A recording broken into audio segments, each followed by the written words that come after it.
Craig's Tax Service at 142 Heritage Park Drive offers complete tax preparation, financial, and bookkeeping services. This is Brett Craig with Craig's Tax Service. From personal tax preparation to business bookkeeping, payroll, and taxes, at Craig's Tax Service, our staff is here to help. Get help with your taxes. Call 890-2233 for an appointment. As a former Siegel Star football player, I know the importance of the high school sports experience. Good luck to all county student athletes. Craig's Tax Service, 890-2233. Dr. Automotive is the cure for your car. Brothers Danny and Randy Brewer have been providing Rutherford County with ASE certified auto repair for nearly 20 years. You'll receive courteous and friendly customer service every time. Why? Because we grew up here and you are our neighbors. Foreign and domestic auto repair and maintenance on Hazelwood Drive in Smyrna, just off I-24. SmyrnaAutoRepair.com, 615-220-0971. Just ask for Danny. The Prentice Alsop Heating and Air Coaches Corner, fueled by Donut Country and McDonald's Murfreesboro on FM 101.9 and AM 1450 Murfreesboro, FM 100.5 Smyrna, and streaming at WGNSSports.com. The Coaches Show is brought to you by Craig's Tax Service, specializing in personal and business tax preparation, financials, and bookkeeping services. Find out more at CraigsTaxService.com. I'm Danny Brewer. I'm very pleased to be joined by Mr. Will Kreisky, head football coach at Riverdale. A bundle of energy on the sidelines. Coach, how are you this morning?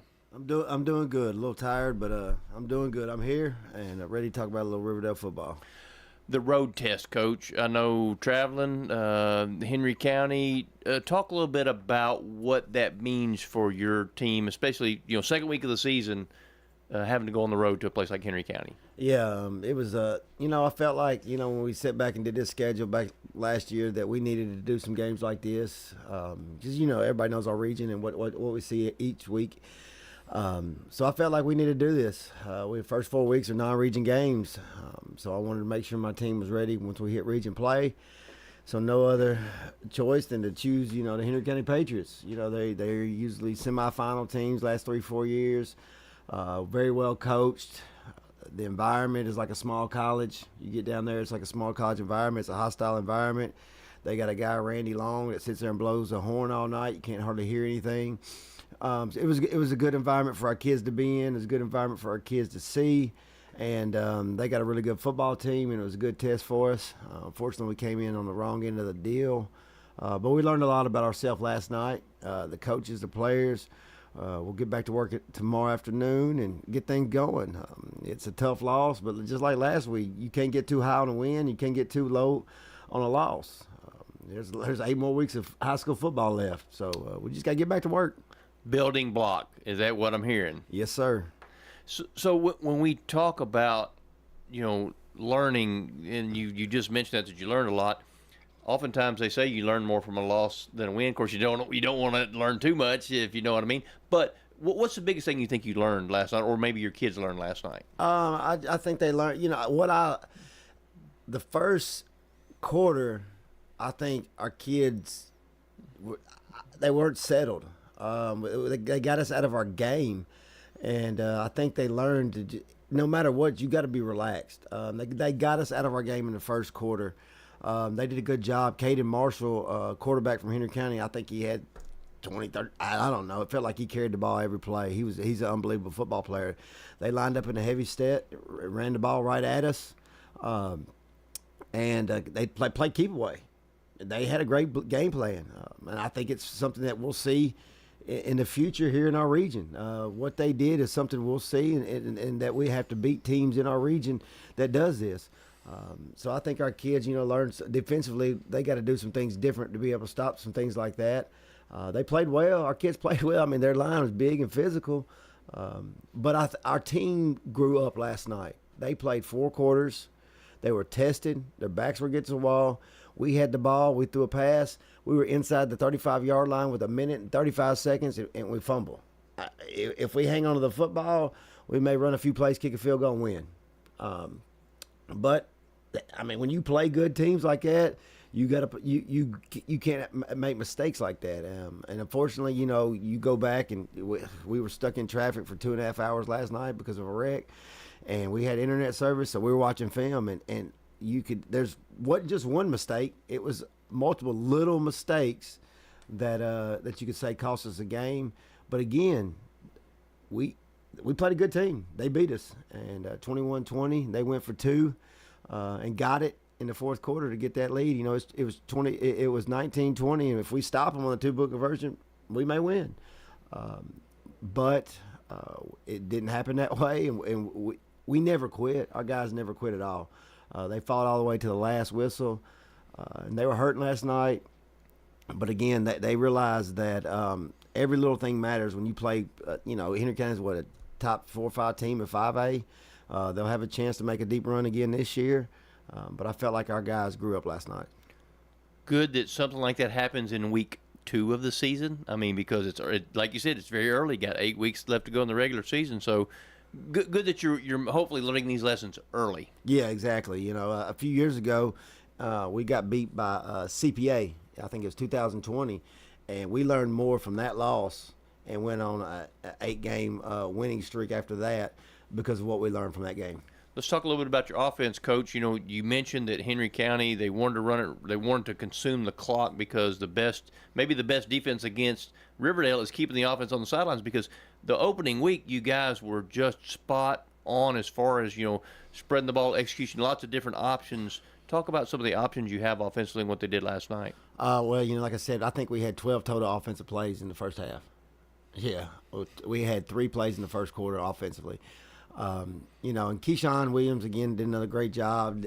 Dominic Taylor, unbelievable, scored 2 touchdowns. Dominic scored 2 touchdowns. Keyshawn scored a touchdown last night. Brock Montgomery did not play a snap last night. Unfortunately, he got an injury that hopefully he'll be back next week. I don't know when he'll be back. But, not having him hurt a little bit also last night. We had other guys step in. Braylon Vanderbilt was playing both ways. I never thought he'd play both ways coming in to the season, and he's done a tremendous job. He's really stepped up for the program and really done a great job. He's played really physical at corner last night, made some great catches to set up the first touchdown. So I'm really proud of him. Luke Smith, again, another senior that came in and played defense that we never thought would play defense. We got 5 guys, I think, out due to injury right now. And that's not an excuse. I'm just saying the 5 guys that could either start or play in a prominent role. That kind of hurt depth. It was a little warm last night. But again, guys stepped up in the situation that we needed to step up, and I'm proud for the guys that did that. Being able to plug in players and get those results got to make you feel good as a coach about what you guys are doing to grow these kids. Exactly, and we're building depth because it's a long season. People are going to get beat up. People are going to get hurt. And, like I said, Brock was out. Other guys stepped up and did a good job. Offensive line did good at times last night. Again, Braden Graham controlled the offense, got things going, and made plays when he had to. So we saw a lot of positives. Again, we're going to have to fix some mistakes, but it's nothing to hang our head on and say our season's over with and things like that. We just got to get back to work and get ready for, Beach. Beach is a state runner-up to 6A last year. So it's going to be another tough game. They're very, very similar to Henry County in what they do. So we got to find a way to fix our mistakes and get ready for next Friday night. When you talk about the defense and you had different kids that have to step in, the physical pounding that they faced, you think can be good for them as far as the experience of that? Exactly. That was the most physical team we've seen from preseason till now. And our guys, they didn't back down. They didn't run from it. They stepped up to the challenge and played great. Gave themselves a chance to win, and that's something I'm proud of. Coach, you touched a little bit on Beach. I know it doesn't get any easier. No, you've talked about, of course, Smyrna. They may not be the Smyrna of old, but still, Smyrna's always solid. Then you go to Henry County. You talked about, we know what kind of thing. Beach, same way, state runner-up. It's not getting any easier, but that's good for Riverdale football, right? It's great for Riverdale football. It's great for these kids. Again, we're going to learn a lot. The first 4 weeks, 9 region games. You could go 0 for 4 the first week and then win all your region games and, be first in the region. These, like the coach Counts at Henry County, I was telling him my schedule. He was like, good Lord. He said, but you know what, Coach? Iron sharpens iron, and you're going to get better because of the schedule that you've provided for these kids. That's what we got to look at it. You got to look at the positives and things. And we got better last night. Unfortunately, the scoreboard didn't go in our favor, but Riverdale football got better last night. Well, that's the goal, right? Getting better each week, because when it comes week 10, that's when you want to be playing your best football. Exactly, and you want to make a good run after week 10. And I felt like that game last night felt like a playoff environment, felt like a playoff game, and that's what you need. You need to put your kids in those situations, and that's what we did. I think our coaching staff did a great job handling it. Like you said, it was a road trip. We left school yesterday around 12:30.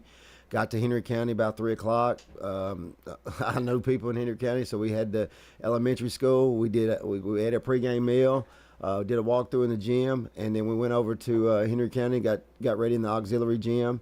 And our kids handled the travel situation and how they handled it and how they prepared. Yeah, I think it was one of the best trips we've had as a team. With the way everything flowed in a long time. And I'm proud of the way our kids and coaches handle it. I have a wonderful staff. If I didn't have guys like that, I don't know if I'd be in this business. But, they do so much that they make my job so much easier. So when you face Beach, is it important for Riverdale to be Riverdale? That's what you want, because you've kind of established a little bit of an identity. Tough defensively, you got a really good offense. Riverdale just needs to be Riverdale this coming Friday? Yeah, we got to be Riverdale, and we just got to settle down and play. And it was good to put ourselves in our situation. We hadn't had a situation where our backs were totally against the wall like that, and we got tested last night, and it was good to see how our kids responded and how they fought adversity, because things weren't going our way. We scooped and scored. We blocked a punt, scooped and scored. They said we blocked somebody in the back. I watched all night trying to find that clip of where we blocked in the back. I couldn't find it, but again, that's part of the game. Luke Smith rolls out and throws up the ball on a field goal, and because it was the snap was a little low, he throws it. A guy catches it. We get the first down, and unfortunately, the guy that caught it was our long snapper. And the official came over and asked me. He said, "Who caught that ball?" I said, "Our wing." He said, "All right." And I knew it was our long snapper, but I mean, come on. So it went both ways last night. It wasn't like it was totally lopsided. But again, our kids put themselves in good situation, give themselves a chance to win the ball game. That's all you can ask for, Coach. Will Kreisky, we certainly appreciate your time. Fantastic job over there at Riverdale. Get over and you can see some really good football from the Warriors this year. They're looking great, Coach. Best of luck. The Coaches Show is brought to you by Dr. Automotive, the cure for your car. Professional auto repair and maintenance from ASE certified mechanics and master mechanics. Check them out online at autorepairsmyrna.com. One hot and ready classic. We actually changed it with... What? You've changed, Little Caesars. You've changed. You've changed. Ah! Tell me why. It tastes even better because we added 33% more pepperoni. Give me one of those. Little Caesars Pizza in Murfreesboro. 4 locations: Memorial Boulevard, South Rutherford Boulevard, Old Ford Parkway, and Warrior Drive. Walk in and walk out with the new Hot and Ready Classic with 33% more pepperoni. Pizza. You've seen the ads out there, companies wanting to buy your home. But why sell yourself short when you can get fair market value? I'm Lisa Patton. If you have an estate to settle or a home to sell, call Parks Auction. We'll work with you to sell your home or property in any condition with no costly repairs on your timeline. Why accept one offer when you can have multiple? You need Parks Auction. We look out for your best interest. Call Parks Auction today. We handle everything. If you need concrete work done, who would I call? Dan France Concrete. Here's why. He's local. He attended Walter Hill Elementary, Oakland, and MTSU. He served our community as a school resource officer for 9 years, and he's involved in the community. This is Dan with Dan France Concrete, wishing all Rutherford County student athletes a great season. Study hard, play harder, and be safe. Dan France Concrete is a licensed and insured residential and commercial concrete construction contractor serving Middle Tennessee. Check out danfranceconcrete.com online to see some of their work. Here's a question. What do you want from your electric co-op? An app for easy payment. Solar energy solutions. I just want to talk to a real person when I need help. Energy tips and low rates. Done. I want to fly my car to the moon. Houston, let's talk about electric vehicles. Energy Service Life. That's Middle Tennessee Electric. We're here to get done what matters most to you. Learn more at mte.com. We're talking now with Heather here at Carpets by Osborne. What are some of the advantages that Carpets by Osborne has? Being a family business and being locally owned and operated, we do free estimates. We have our own subcontractors that work for our business. We will come out, look at your floor covering. Throughout the whole process, you deal with an individual. You're not passed off to different contractors. We handle it from start to finish. Carpets by Osborne on Northwest Broad, next to Tire World.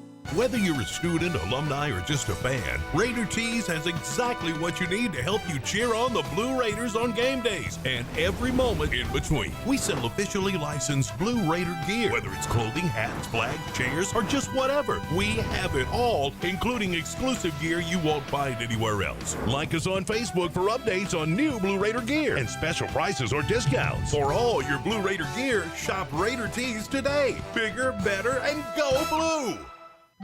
Sir Pizza. You in a hurry for dinner? Well, we've made it even easier to order online at sirpizzatn.com.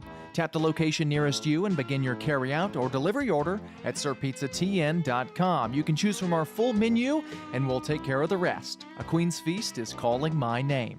Order Murfreesboro's favorite pizza online at sirpizzatn.com. Sir Pizza, you made me love pizza again.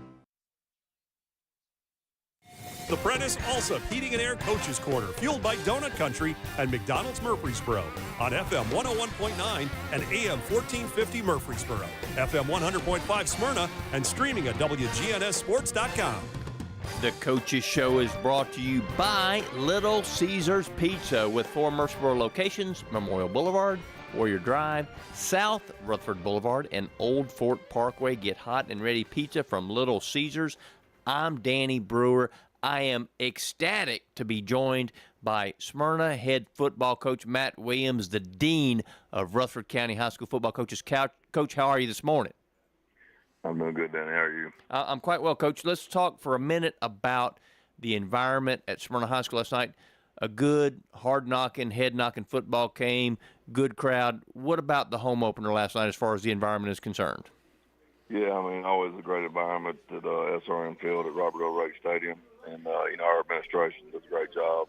That's led by Dr. Sutherland. And, I want to thank, Mike Wright and Kirk Embry and Billy Harris. They were out there, sweating their well, I got to be careful what I say here, sweating a lot. And, yes, sir. And, and getting everything set up and getting everything squared away, and I appreciate their effort very much. And, our student section, our band, I think it's one of the best atmospheres in the county and in the mid-state, and, I'm proud to be a part of it. Coach, 14-9, you come out on the short end of the score, but let's talk about some of the things that we learned last night. DJ Barksdale, the kid can tote the mail. Yeah, I think we had him at like 121 yards, and he's a physical kid. He's a kid we got, transferred from Laverne, I guess it was about last January, February, and, a kid that missed some time, and he missed a couple weeks before the Riverdale game. It was something that had been planned for a long time. He told us about it as soon as he got to Smyrna, and just couldn't be avoided. But so he's just now getting back into shape and getting into playing shape. But he's a weapon for sure, and he's obviously established himself as our main back. And I thought he did a lot of really good things on offense, and that was one of our bright spots offensively. And he played hard, and he plays physical. He's a physical runner, and he's a really, really strong kid. So was proud to see him, have a good night. Yeah, I think one of the adjectives that comes to mind for me is punishing. He's a punishing runner. Yeah. Reminds me a little bit of a kid, and I think this kid played for you. I'm trying to jog my memory. Jarvis Hicks. Did Jarvis Hicks play for you maybe your first year that you coached? Yeah, he did. Yeah, Jarvis is a kid that, we actually tried to put him at fullback. I think I made him mad, and it was a bad decision on our part, but we finally put him back at tailback, and he had a really good year. He was a really physical runner, and I remember one opposing coach back then, using the analogy with Jarvis, that he was basically a fire hydrant with legs, and short and powerful. So, really good player DJ is, and we did some good things offensively. We got to get out of our own ways at times. We had some selfish penalties on offense that pinned us deep, and I was just pointing out we got to do a better job coaching that, and we got to quit having selfish penalties. I tell them all the time, I can handle an effort penalty. I cannot handle a selfish penalty. I call them me penalties, because when you do that, you're thinking about yourself. So we got to have some seniors be better examples in those situations, and we got to really start having better field position. We put ourselves behind the 8 ball and started, inside the 20 a lot of times, and just can't do that. The offensive line play, I think that was much improved last night. Obviously from Barksdale's running, and stuff. Quarterback protection, I think offensive line play was a lot better. What do you think?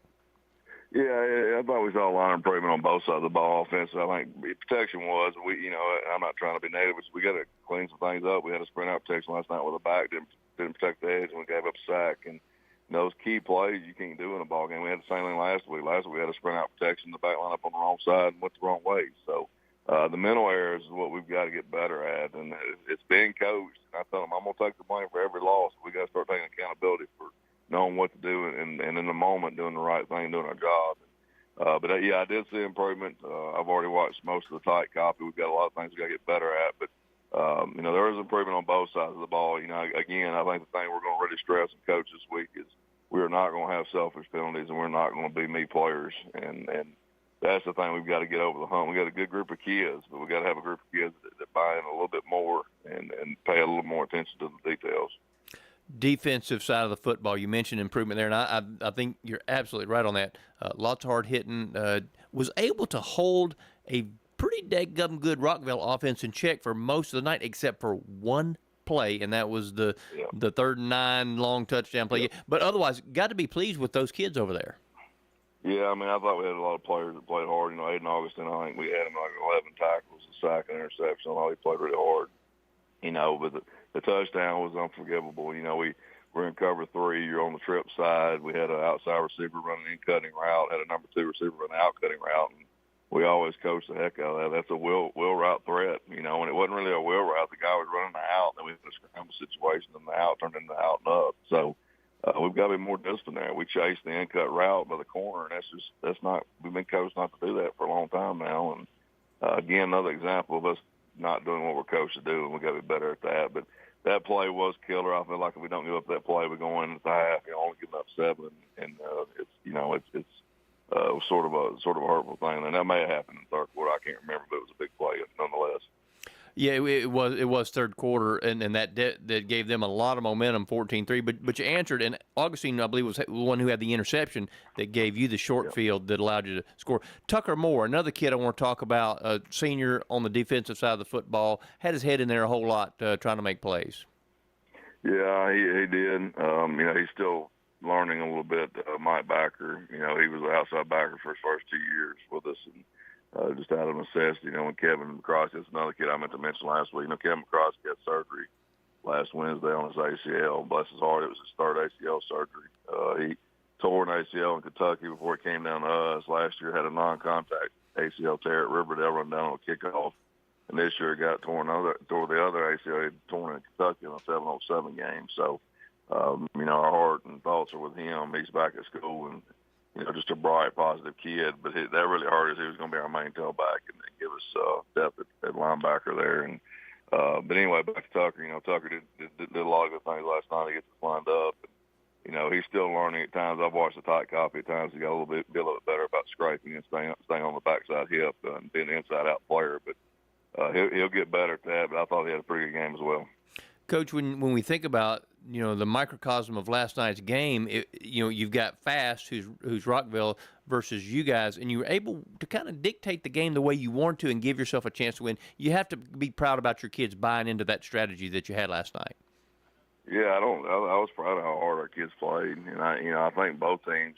I think I saw both teams at times struggle a little bit because I think part of the problem with both teams last night was with neither one of us had played in any kind of heat or practicing any kind of heat all week. We were forced to practice in the morning, and I do think that matters. I think people forget sometimes you gotta, they call it heat acclimation, and we didn't really have either team had a chance to get acclimated to any kind of heat this week practicing. We're practicing at 5:45 in the morning, but I was proud of how hard our kids played, and that's not. I told him that wasn't the problem. The problem that I have right now is we got to coach better, evidently, because we make way too many mental mistakes, and we got to put them in a more pressure situation than practice. To when the lights come on, we seem to sort of go blank at times as far as the alignment, assignment, what we're supposed to do, and that's got to get better. But the effort was definitely not a problem. I was proud of our kids' effort all night. Coach, it doesn't get any easier this coming week. You go to Siegel. Of course, the good news is it's a short road trip, but they're kind of an offensive juggernaut. Yeah, I mean, I don't know a lot about them. I do know I can add, and they've given up well over 100 points. I mean, not giving up, they've scored well over 100 points. I think they scored 60-something last night, and I think it was 50-something the week before. So they're obviously a high-powered offense, no question, and probably be a spread attack, I would assume. And it's going to be another big challenge. We always have a chip on our shoulder, and we talk about it. Playing Murfreesboro teams, and right now we're 0-2 against Murfreesboro teams. So, we've got to try to turn that around and get another shot at another Murfreesboro team, and that's something our kids hopefully will take to heart. And I know they want to right the ship. Nobody wants to be 0-2, and that's obvious. And we have a standard at Smyrna High School, and we have a culture built there that 0-2 is not what we should be, and that's on me as a head coach, and we've got to be better. And I feel like, this week, I didn't want to say this week, I thought was one of our best weeks of practice that we've had this year. And I thought the kids were really engaged, really tuned in. And so I was proud of them for that. And it was in the week, too, where you had a little adversity because the schedule had to be changed a lot. But, I look for our kids to prepare and come back with a good attitude. And, we just all of us got to look ourselves in the mirror right now and be an honest assessment of what am I doing to help this football team, but what am I doing to hurt this football team? And everybody needs to, have that moment and come back around and could pull together and get back on track. Well, Coach, you're growing dogs, and I think that's the most important thing because as you want to get better from week to week, and I think certainly there was improvement from week 1 to week 2. Yeah, no question. There was no question. There was a lot of improvement in a lot of areas, and I think my frustration, Danny, and I told teams is I see the talent in this football team, and I see this football team what they could be and what they can achieve. They'll just do the little things, and that's my frustration. I'm sure it shows to my words, and I'm not trying to be negative because we're going to get back to work. I have a 24-hour rule. We got 24 hours to be angry about this loss or be hurt by this loss, but after that we're on the Siegel and we're not going to worry about it. But I'm frustrated because I see what the potential of this football team, and we've got to just start doing the little things that we're coached to do to become that. That's Coach Matt Williams of Smyrna High School, continuing to do great things down there on Bulldog Drive. Coach, appreciate your time. Wish you the best of luck. The Coaches Show is brought to you by Parks Auction Company. Let their team of experienced and professionally trained staff utilize the auction process to sell your property. Find out more at parksauction.com. Rely on the experienced professionals at Prentice Allsup Heating and Air. If your old unit needs a tune-up, the professionals at Prentice Allsup Heating and Air service all major brands and even offer same-day service in most cases. Keep your home or business comfortable year-round. Call us today at 615-890-1311. Prentice Allsup Heating and Air, your Rheem Pro partner heating and cooling contractor on West College Street, just under the Thompson Lane overpass. Online at PrenticeAllsup.com. Craig's Tax Service at 142 Heritage Park Drive offers complete tax preparation, financial, and bookkeeping services. This is Brandon Craig with Craig's Tax Service. We're proud to support all Rutherford County athletes. Craig's Tax Service reminds you that it makes sense to get help with your taxes. Call 890-2233 for an appointment. We've been serving Rutherford County since 1988. Craig's Tax Service, 890-2233. We're just off Memorial Boulevard at 142 Heritage Park Drive. Stickers, labels, we do a lot of direct mail, booklets, manuals, programs. My name is Jeff Carlton. I handle sales and marketing for Franklin's Print Works here at Murfreesboro. We are at 2227 South Park Drive.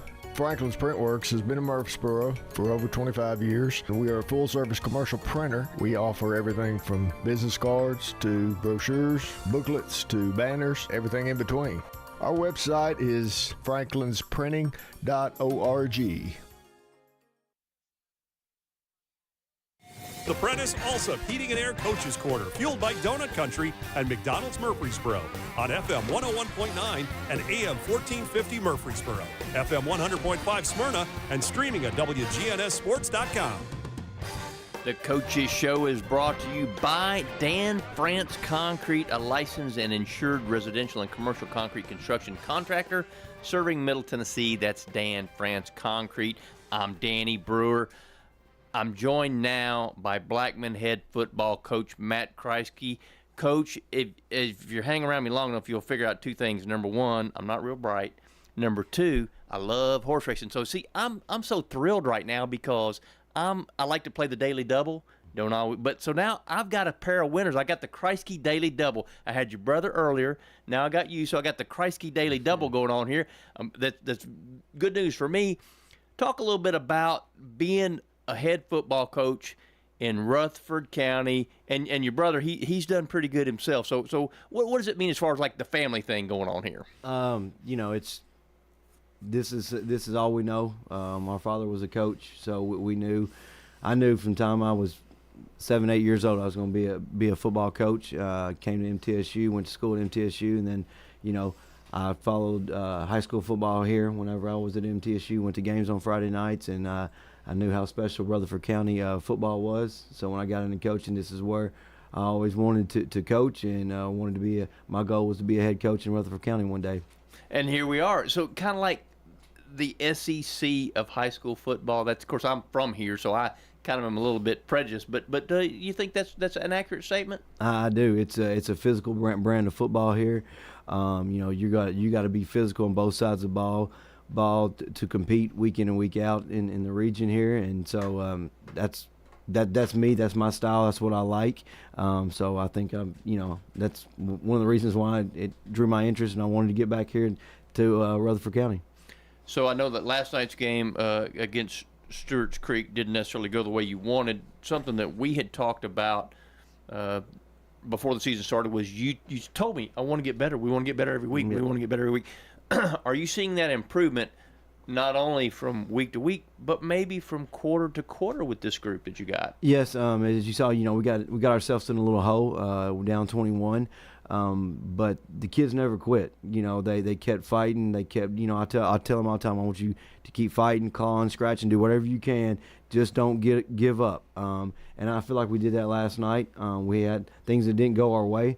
But the kids didn't quit. They didn't pout. They kept fighting, kept doing what we asked them to do. There was no arguing between each other. So I think we're growing as a team. We are getting better. I know the scoreboard didn't show it last night.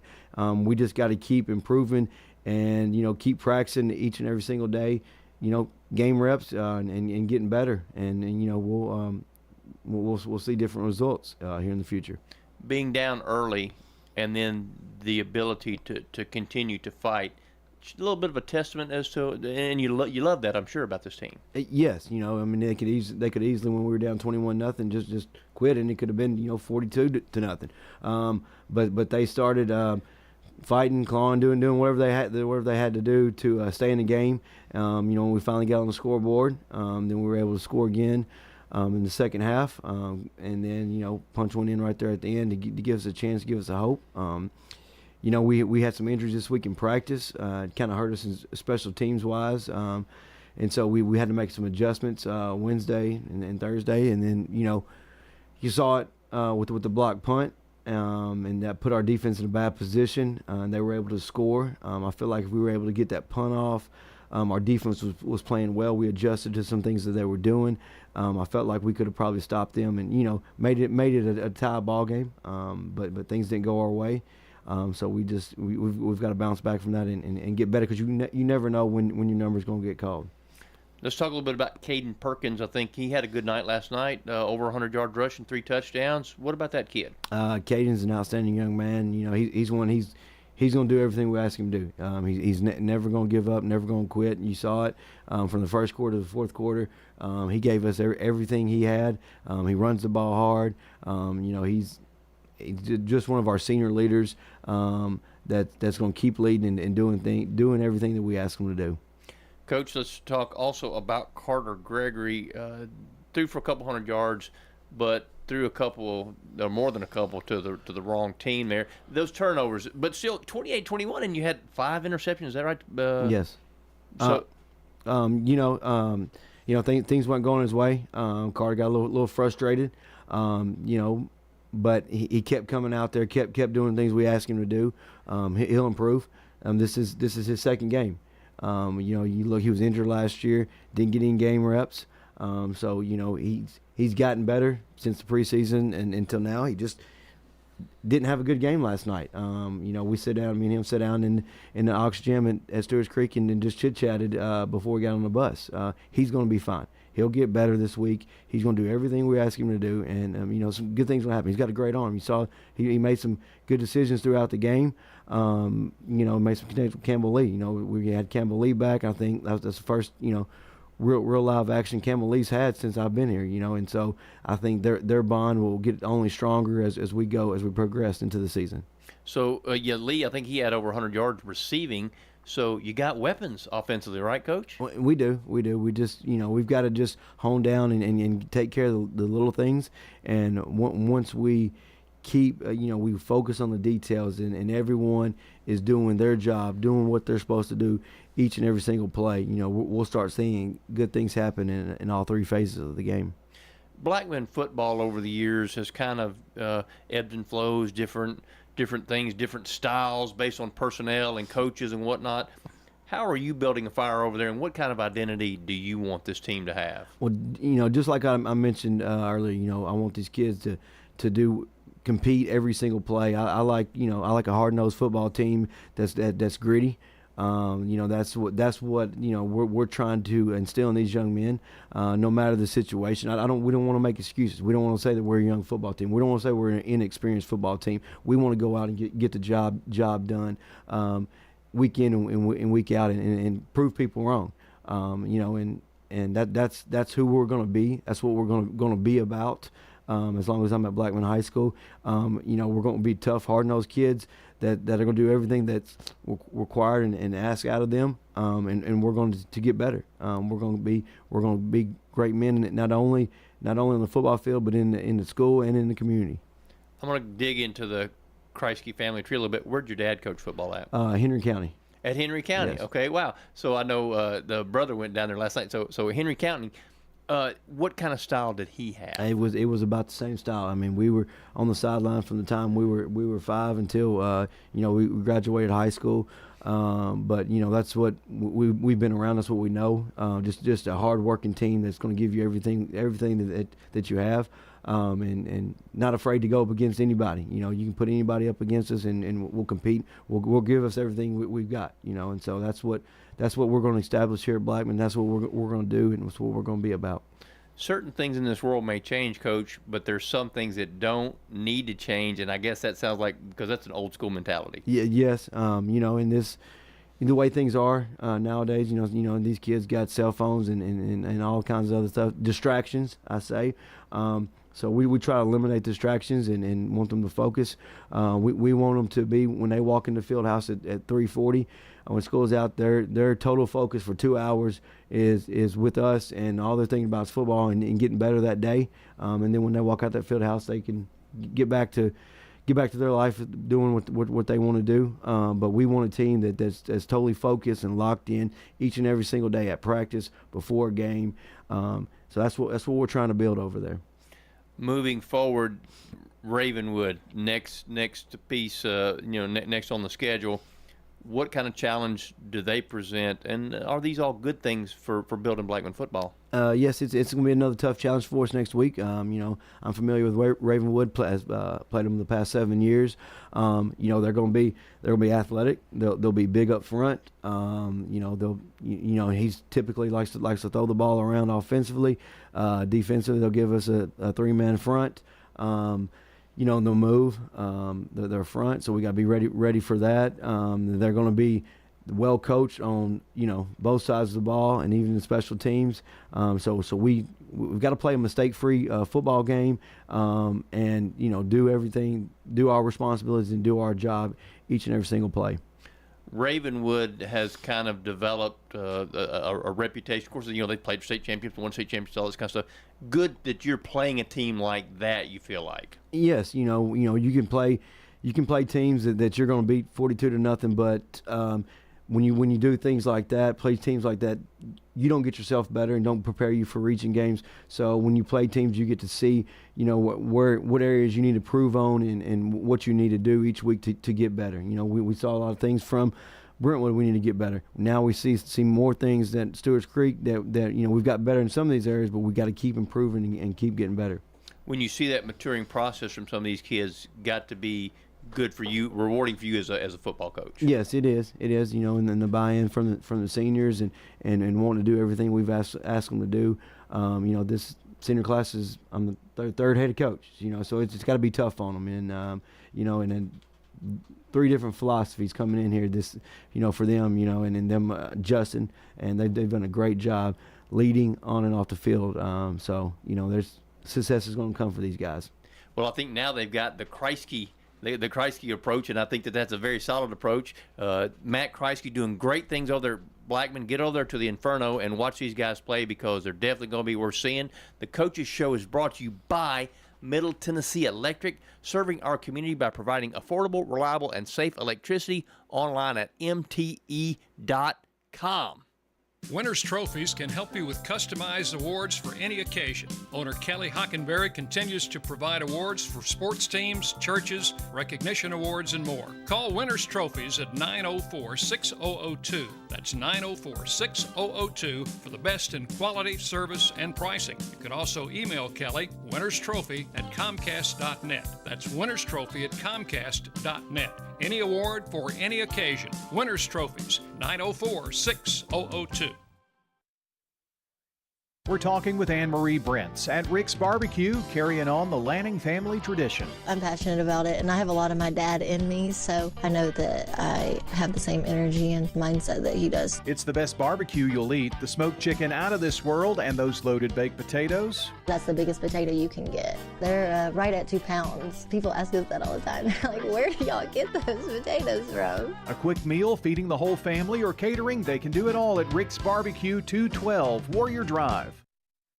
Every team knows which play can be the winning move. I'm State Farm Agent Bud Morris, here to help life go right by combining your home and auto insurance. Call me today at 615-893-1417. It's a winning move that saves you time and money. Each team knows which play can be the winning move. I'm good neighbor State Farm Agent Celeste Middleton, and I'd love the opportunity to talk to you about combining your home and auto insurance. Call me at 615-895-2700, and I can save you time and money. The Prentice Allsup Heating and Air Coaches Corner, fueled by Donut Country and McDonald's Murfreesboro on FM 101.9 and AM 1450 Murfreesboro, FM 100.5 Smyrna, and streaming at WGNSSports.com. We're back here on the Coaches Show, brought to you by Carpets by Osborne, who'd love to help you complete any job, whether residential or commercial, carpet, tile, hardwood, vinyl, rugs, and a lot more.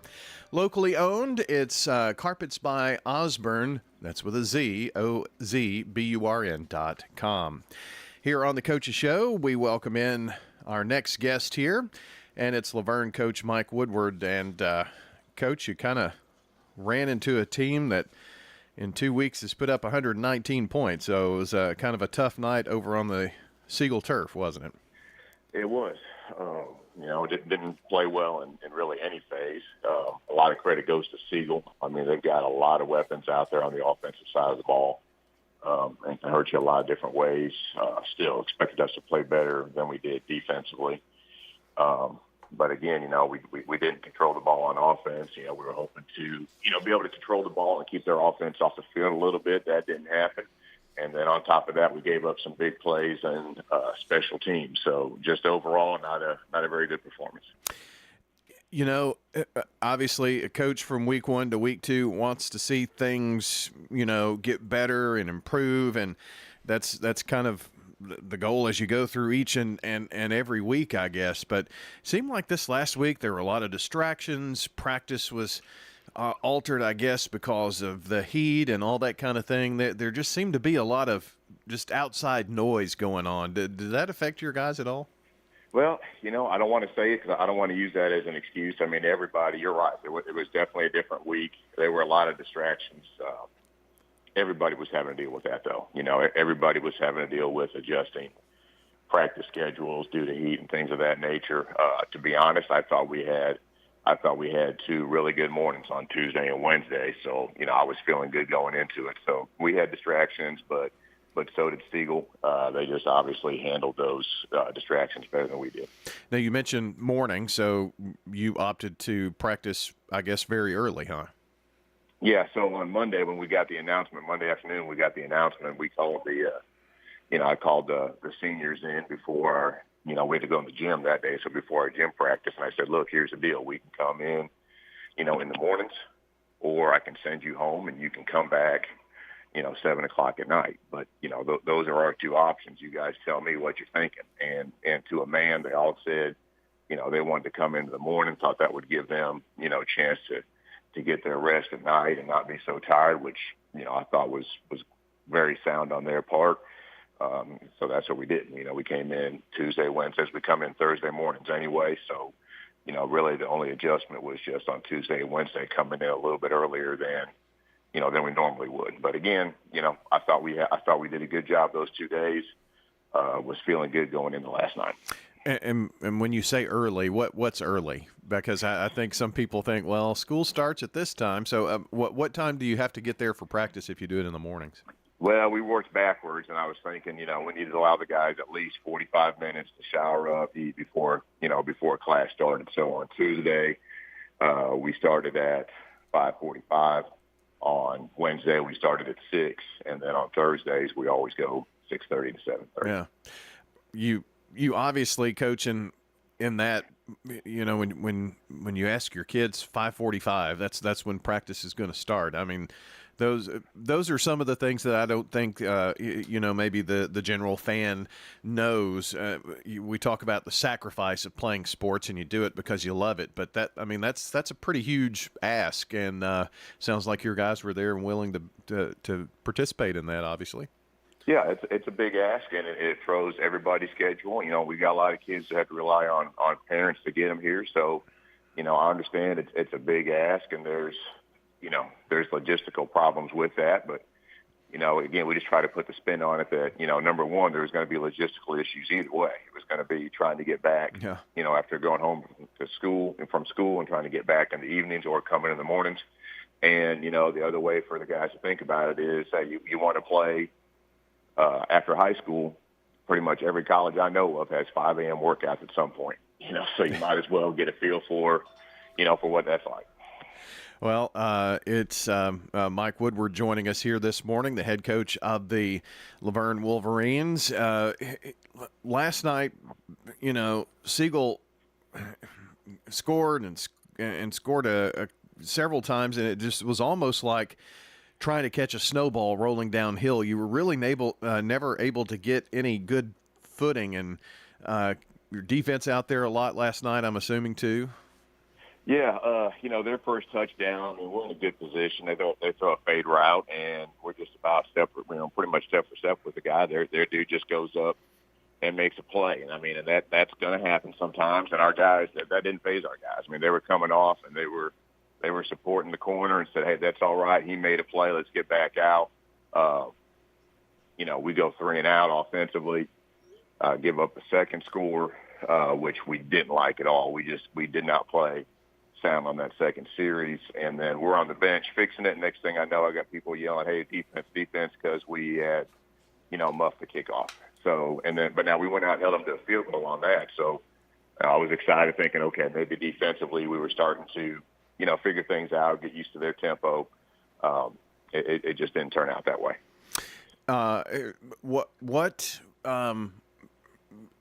What goes through your mind when things are going like that? Because coaches are always thinking, and there was obviously some idea of we've got to put a tourniquet on here somehow. What can we do, and that kind of thing. What were some of those adjustments that you tried to make last night? Well, so defensively, it was just going back to our base D.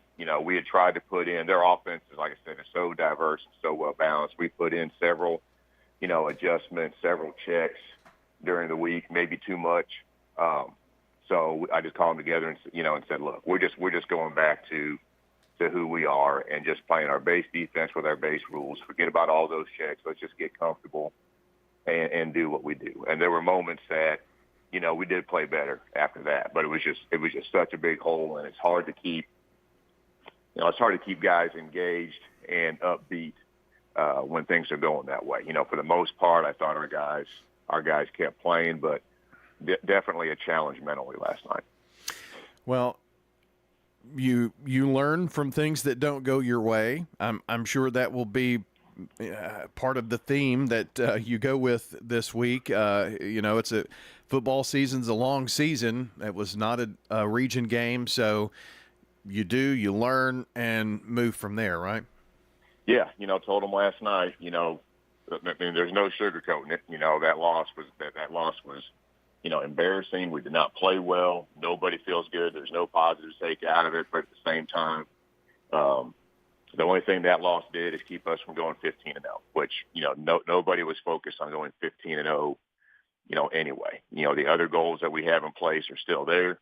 You know, you mentioned outside noise earlier, and that's going to be the biggest task for us this week, is getting the guys to block out all that outside noise they're going to hear, and just focus on this team and this family and work to get better and make it right on Friday. Coach, the next opponent for your squad here this coming week, and you've got Wilson Central, and you're at home. So tell me what you know about the Wildcats. I'm sure you've started a bit. Well, no, to be honest, I haven't started yet. Still working on last night and some other things, but I'll be starting on them soon. I mean, you know, what I know is, you know, they're 2-0. So, you know, Coach Coon's the new coach there. He's been obviously doing a good job getting things turned around there. You know, but my focus is going to be on us, you know, getting things better on our side and getting us, you know, back to where we can play the way we're capable of playing. And as coaches, you know, making things simple enough to where, yeah, our guys can be in position, you know, to make plays, not having to think a whole lot, and being able to just, you know, read their key, let their athleticism take over, and make some plays on Friday. Well, this is a big week for you. I mean, hopefully the weather's going to cooperate. I know we've got some cooler days, so maybe it can be more of a normal week. There are probably several things that you want to key on, and you haven't had a lot of time to digest last night, but what are a couple of the things that you want to see some improvement from the first 2 weeks to Game 3? Well, offensively, we're going to scale back a lot, make things a lot more simple for our guys. We're definitely thinking too much, playing a little tentative there. So, you know, we are going to we're going to streamline things better there, give us a chance to be more successful offensively. Special teams wise, we were exposed some last night, so we're going to have to spend a little extra time getting better there. And then, you know, defensively, like I said, it's just getting back to who we feel like we are, because we played really good defense every scrimmage.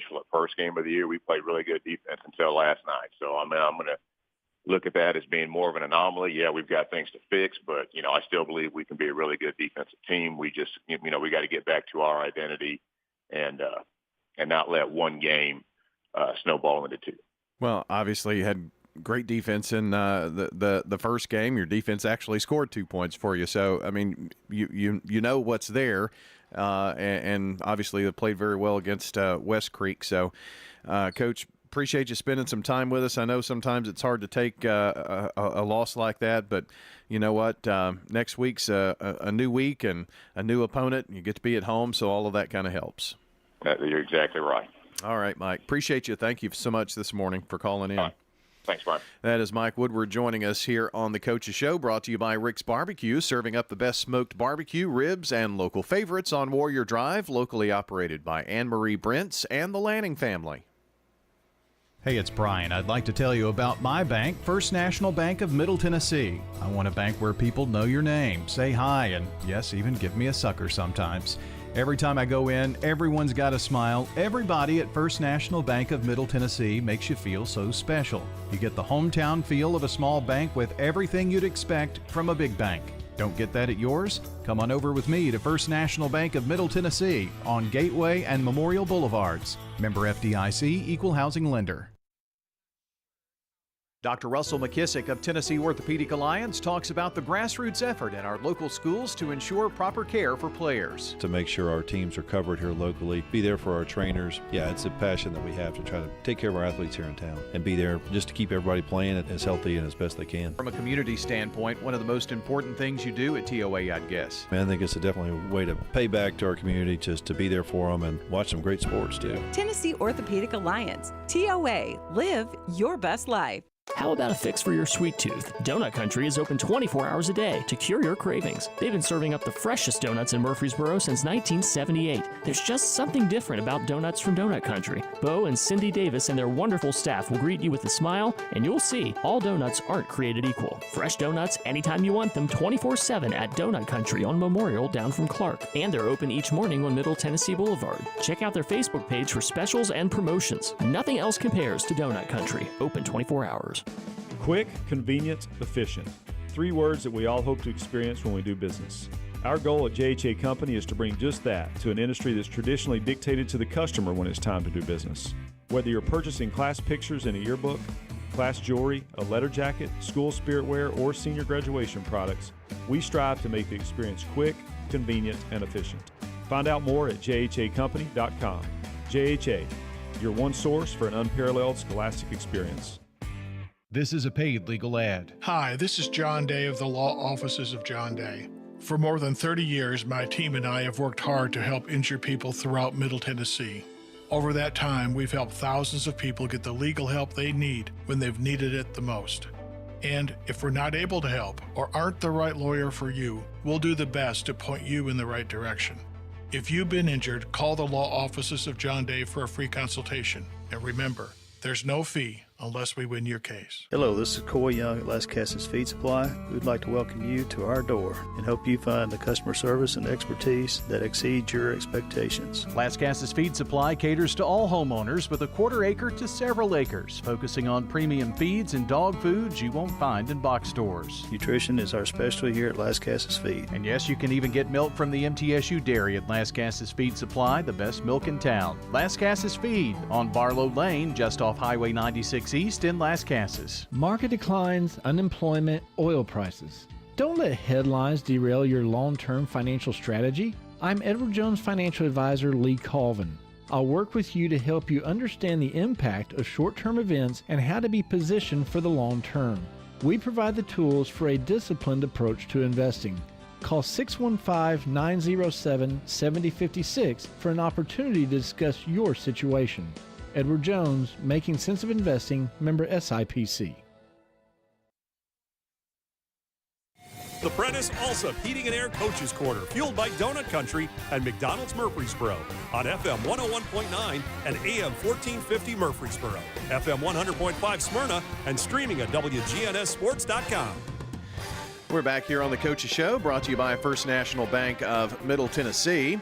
If you're looking for a hometown feel with your bank, turn to First National Bank of Middle Tennessee, offering full-service banking and mortgage services. It's time to talk Oakland football this morning with Kevin Creasy, the head coach of the Patriots. Went on the road last night to, I bet you've heard of them before, Center Grove, but it's in Indiana. So, Coach, good morning. Good morning.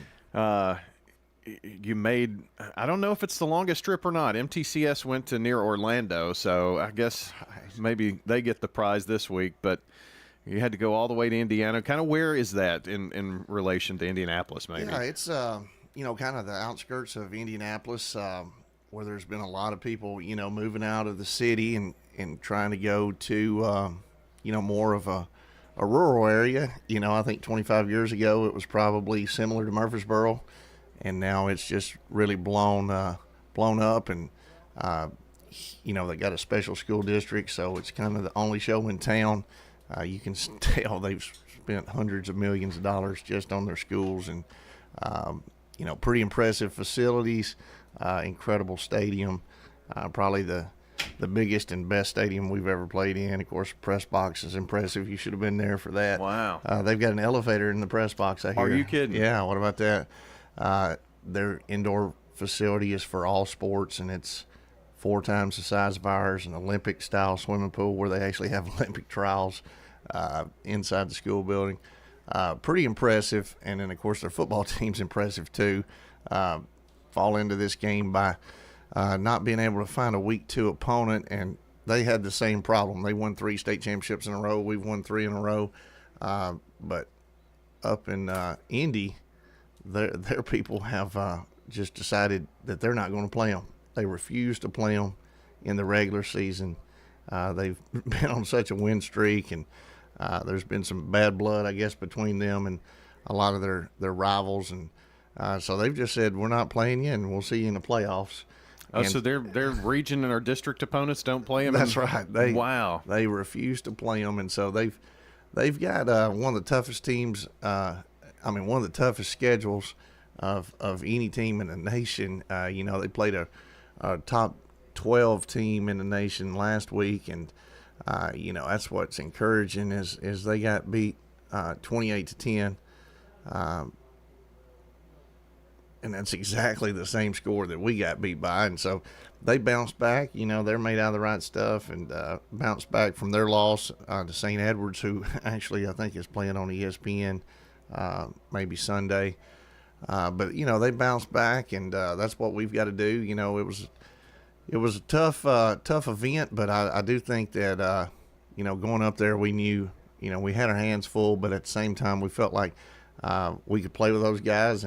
And for the most part, we let it slip away a little bit later in the game, but for the most part, we did pretty good holding our own. A lot of stuff that happened to us was really self-inflicted, and going into the third quarter, we had a chance to, pull within 7, and ended up scoring a touchdown, and, mysteriously a flag appears. We did win the flag contest. We were up 10-1 at one point in the ball game, 10 flags to 1, and we were probably guilty of all 10 of them. I don't know, but they probably had more than one themselves. So it was just one of those deals. Tough environment. I do think that players, coaches alike, I think we learned a lot from it.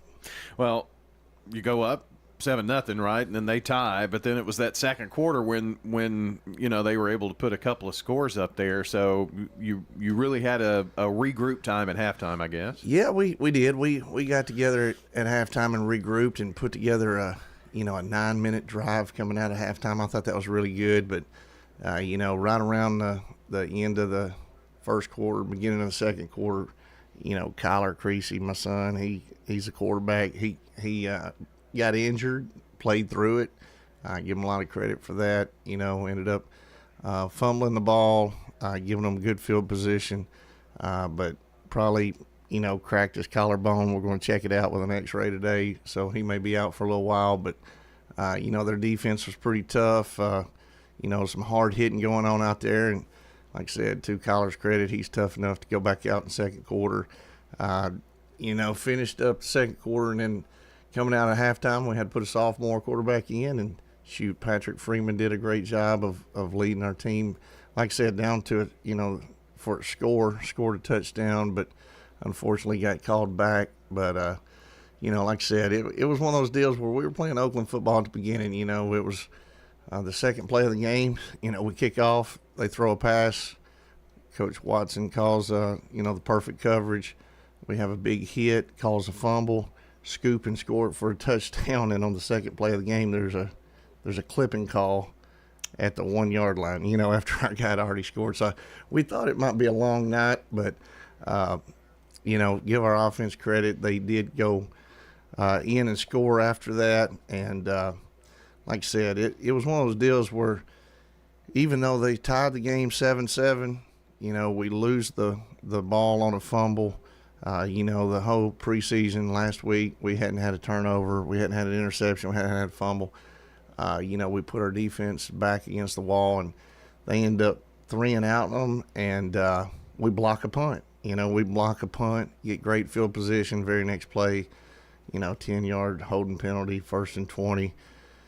Overcome some long 1st and 20, 2nd and 20, 3rd and 10 situations, and then it's just hard to do that all night long. But we were behind the chains most of the night, had some key injuries to some good players. And like I said, young people got to step up, and a lot of people got to experience what it was like to play 6A ball at, the Indiana level. So I thought it was pretty good to play one of the top teams around Indiana, and they showed us that, you know, they're made out of the right stuff, and really a championship program that expects to win every time they take the field. Yeah, you mentioned that opening drive of the third, and not only did you score some points, it was a 39, 40-yard field goal there, but you took a lot of clock. Those can be good things, but when you're behind, maybe not so much so, that 9-minute drive, right? Well, you know, the thing about it is we did have Patrick Freeman at quarterback, and then we had 2 other guys that played quarterback as well. So it was one of those deals we were just trying to get something rolling. So, you know, needless to say, we were glad we had halftime. We had time to kind of situate things. But, I mean, here's the deal. On the field goal, give credit to one of the best kickers in the state, Jacob Taylor. We were on our 3rd holder. You know, oh, wow. Kyler's our starting holder. Our backup holder was already injured. And so we had to put a 3rd guy in that, you know, didn't get many practice reps. We don't usually go 3 deep on holders. But I was going to ask, how many times has he ever done that in this game situation, right? Yeah, right. And so, like I said, give credit, you know, to Jacob for not letting that mess with him mentally. But, you know, Ashton Jones comes in and holds and puts it on the tee perfect for him. So those were big points. You know, we needed points, you know, to stop the bleeding a little bit. But, you know, credit to those guys. They've got some good players, and, you know, there's a reason why they couldn't find an opponent. There's a reason why they were, you know, happy to sign a 1-year deal for us to come up there. And, you know, you look around and they got a big-time quarterback going to Duke, and, you know, we wanted to play a passing team. Funny part is the running game is the wing tee, and then all of a sudden they go 4 wide and they're throwing it everywhere. I think he completed passes to 8 different receivers, and you know, he was like 20 for 24 throwing the ball. So he was the real deal. And like I said, games like this, in the long run, it'll just help us. Well, sure. Just a few names from last night with some stats. Ashton Jones, 17 carries, 59 yards. Trey Johnson had a fumble recovery last night that set up the touchdown.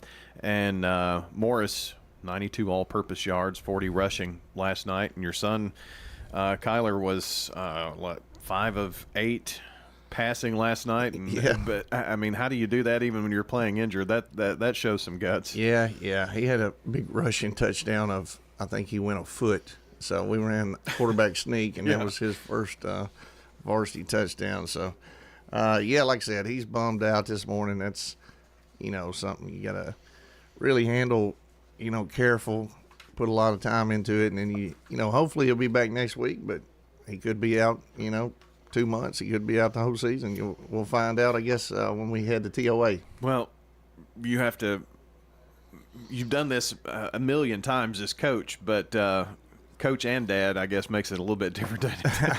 Yeah, it's a little more difficult. You know, both grandparents are probably pretty mad at me right now, but I thought it was a pretty good play call. But you know, somebody missed a block here and there, and like I said, we'll show it to them on film, and it's going to be good film for us, because it shows, you know, if one guy on offense doesn't do their job, it could cost the whole team. And I mean, not just cost them on that play, but cost them, you know, maybe in September, maybe in October. But like I said, we'll find out. It was a long bus ride, but at the same time, we feel like we got a lot out of it. You know, going up 5.5 hours on a bus, 5.5 hours back, getting in at 2 in the morning, you know, still having to unpack stuff, you know, having to give kids rides home, stuff like that.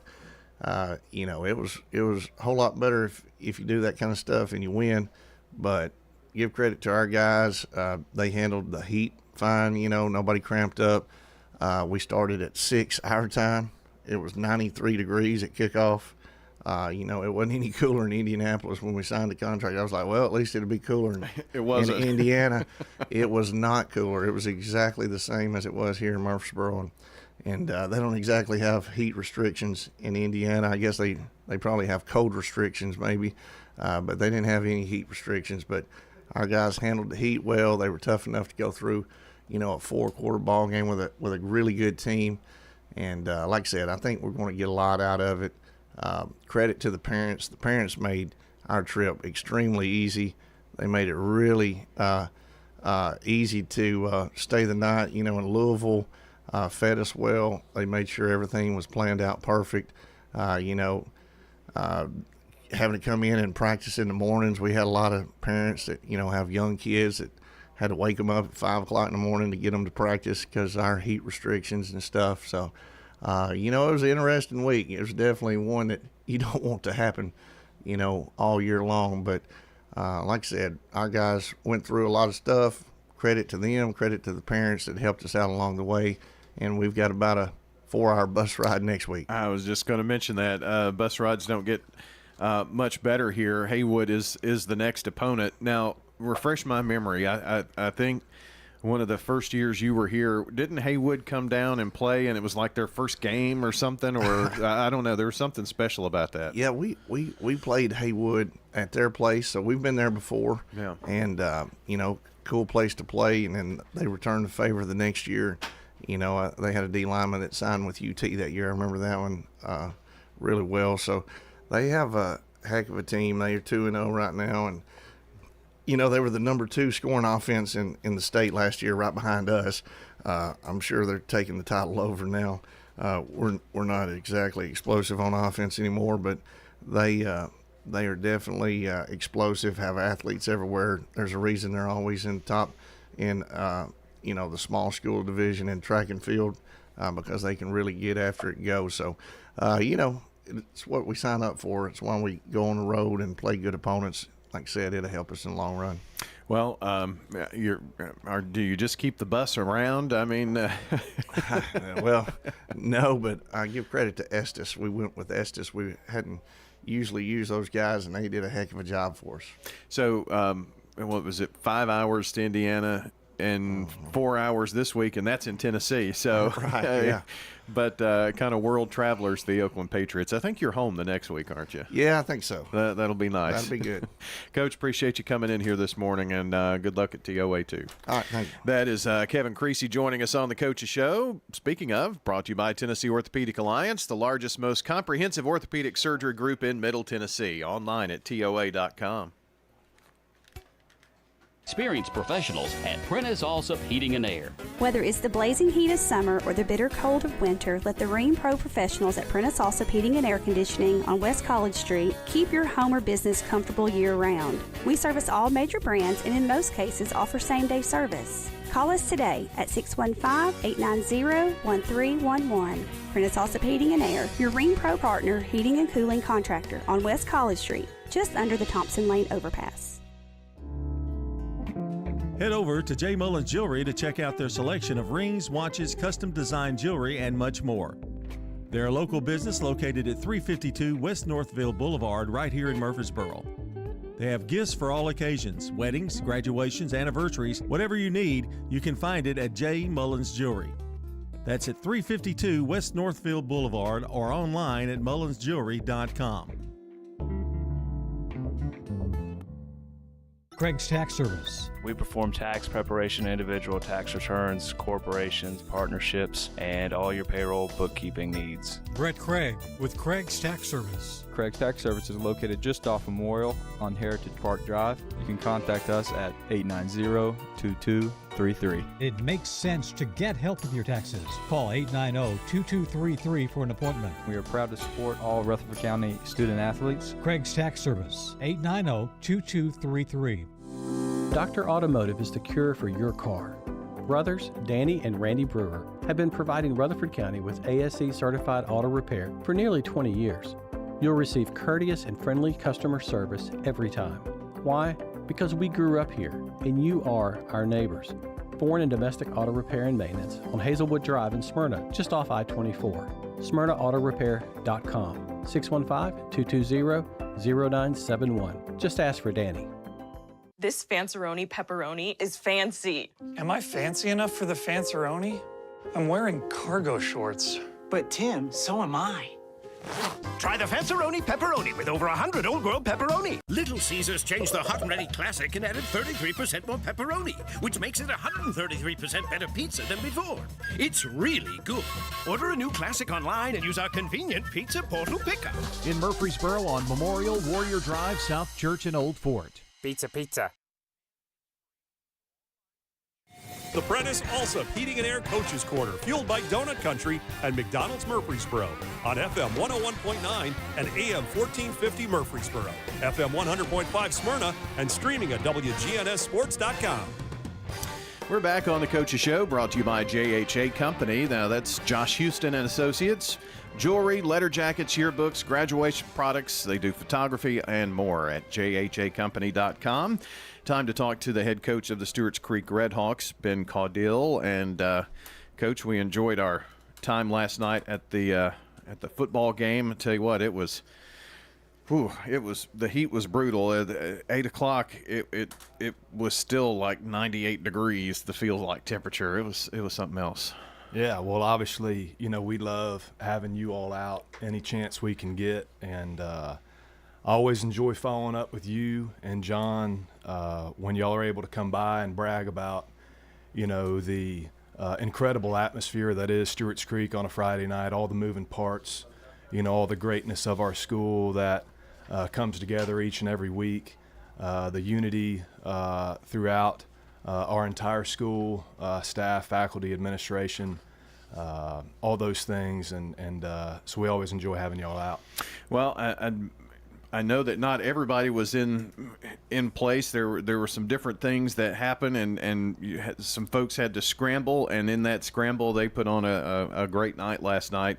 I thought the student section was great, and despite it being hot and an hour later, a pretty energetic crowd. Yeah, well, I've waking up this morning, I've never been more excited and honored to be the leader of our program. It is truly an honor to be surrounded by the incredible leaders on our staff that I am. We have 3 guys that are former head coaches on our staff. Our offensive coordinator, Les Greer, is currently active in the military. Incredible leader, incredible human. We've got our offensive line coach, who's been a head coach before. His dad's a preacher. Our wide receivers coach graduated from Vanderbilt and played for the New England Patriots. He's smarter than the 2 of us together, so I can't even count. Yeah, got a veteran defensive staff. And I tell you, Brian, what's great about having former head coaches on your staff, which we have 3, is man, they hold you accountable. They keep you in check. They know the rules inside and out, and they understand, the value of unity and everything that comes with that. And I'm so proud of them. You mentioned the word scramble. I mentioned the word, unify and resolve and leadership, and so incredibly honored and proud to be surrounded by them on a daily basis. I do not take for granted 1 second their support of me. I tell our team and our staff all the time, I evaluate our program in every aspect through the lens of a father and as a loving husband, and that's what I am first and foremost. And I tell our team all the time, I will never do anything to you. I will never say anything to you that I wouldn't want my own 2 boys experiencing themselves. And here's the thing, Brian, I've done this the hard way, and it is hard to get competent assistants like that who've been head coaches that are willing to leave those positions. And at the end of the day, I'm accountable for every aspect of our program, and I'm so incredibly blessed to be surrounded by those men, and I'm equally as proud and so excited about the performance of our players last night. It has been an unbelievably hard week with, practices in the morning, going through the heat. And what time was that? What time was the arrival for practice this week? Well, we decided to go Tuesday and Wednesday at 6 a.m. We did not go in the morning on Monday because of the fact that we had a JV game, and called Coach Guthrie when that had to be pushed back, and we decided that since we were both going in the morning, we both decided as leaders of our program that wasn't right to put our players through a late Tuesday night practice and then have them come back on Tuesday morning. a JV game on Monday night and have them turn right back around. That's just not healthy. Obviously everything we do, we do through the lens of what is right for our kids. And that parent thing too, right? As leaders, we're accountable to their parents and how we handle our business when they're with us. And so excited and proud of the job that our entire staff did all week and handling that. And here's the thing, Brian, we've got some blue collar kids that have to work in the afternoon. And so getting to school at 5:30, practicing, going through the day, lifting on certain days, and then having to go work, after when you normally practice in the afternoon, that's hard to do. Yeah. And we had some kids that, got sick. And sometimes it's hard even as a dad to, just because you have to wake up earlier, you're not able to go to bed earlier. And, all the things we did from a hydration standpoint to a nutrition standpoint, touchdown club, all parties involved, it goes without saying that all parties had to come together to make sure, our kids were ready to go on Friday night with the craziness of this week. Well, I know that we always expect heat, Coach, but not like this last week. I mean, that was just something else. And so to be able to get through that, hopefully it's just the only one this year. Deal with the regular heat, not the extreme, right? Yeah, we certainly hope so.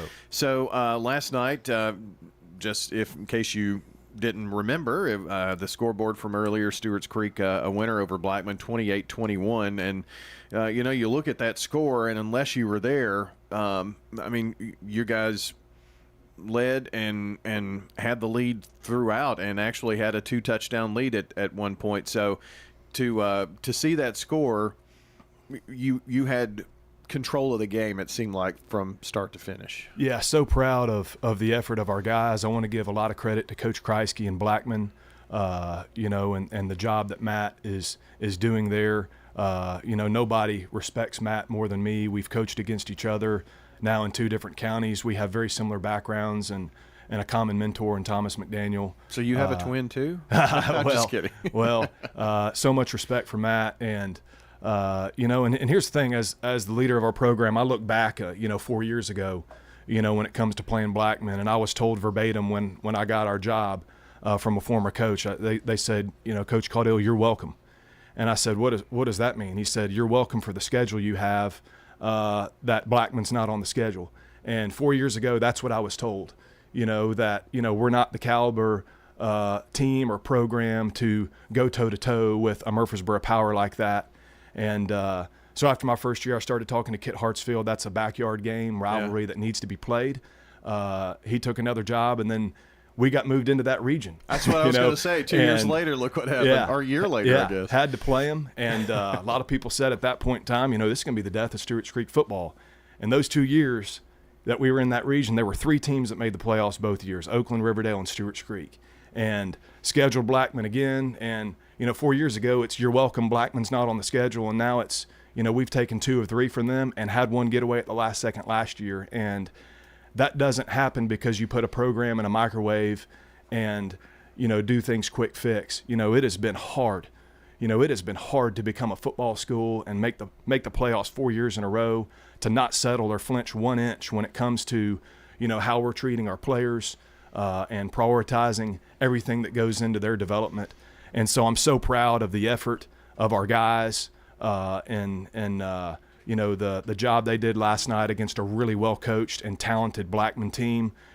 4 turnovers, a blocked punt. I told our team Thursday morning after practice we got to be a little bit better than them in all 3 phases, and I cannot say enough about, their grit and maturity throughout the game. So proud of our coaches, Les Greer and the offensive coaches and what they did, and Coach Michaels, Burnham, and Curtis and the job they did on defense, the job we all did in special teams. I'm so proud of them, and couldn't be any more blessed to call those guys Red Hawks. Well, let's talk about a few players last night and some stats from the game. Jacob Jones, 8 of 14 passing, 136 yards, and 2 touchdowns. Nigel Maynard had 2 interceptions last night and had 4 or 5 sacks, or 4 or 5 tackles, I should say. And one name that you don't hear in terms of having a ton of stats was Javarian Otey. He didn't return after the first quarter, but then all of a sudden there's this number 24. No, it was not 24. Maybe it was 24. And it comes trotting out, and I look at my roster, and I see blank. And it's like, okay. And then he gets a carry and gets another, and then all of a sudden it's like, we got to find out who this kid is, Kenny Jordan. So did he just become eligible this week? He moved here about 2 weeks ago with his younger brother, got acclimated, became eligible. So high character, has a cousin that's a sophomore quarterback for us, and proud of him. Proud of all the other guys that toted the rock last night. Proud of Jacob for distributing the ball. One of our best running backs and linebackers unfortunately got sick Thursday morning right after practice and couldn't play. So he's another depth piece that we have. Certainly a lot of depth and weapons that we have that we're very proud of. Proud of Nigel. Proud of Ez. Proud of Landon Ruxtell, his second pick in a row. He's got a 31 on the ACT and has Vanderbilt in his final choices. Next year when he enters college. Proud of every level of our defense, and like we said, special teams. Keelan Harris with a big block there. Stewart's Creek was ready to play last night.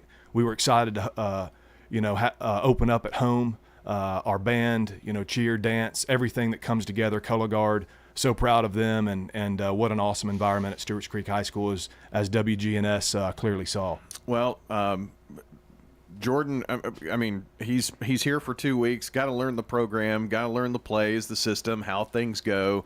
And then I'm sure that you kind of wanted to edge him into things just a little bit, but with the depth issues that you just kind of outlined, you had to have somebody step up, and he did in that role for you. No doubt. Caleb Floyd carried it 17 times last night too. Yeah. Marcel Gordon stepped up. But, Kenny comes from a very high academic school in Arkansas. His brother Caleb does as well. And so I think that's eased his transition into, Stewart's Creek. And he's quickly become a leader in our locker room, and very, very proud of the offensive line and everybody that gave him the opportunity, as well as everybody else on offense, to have some success last night.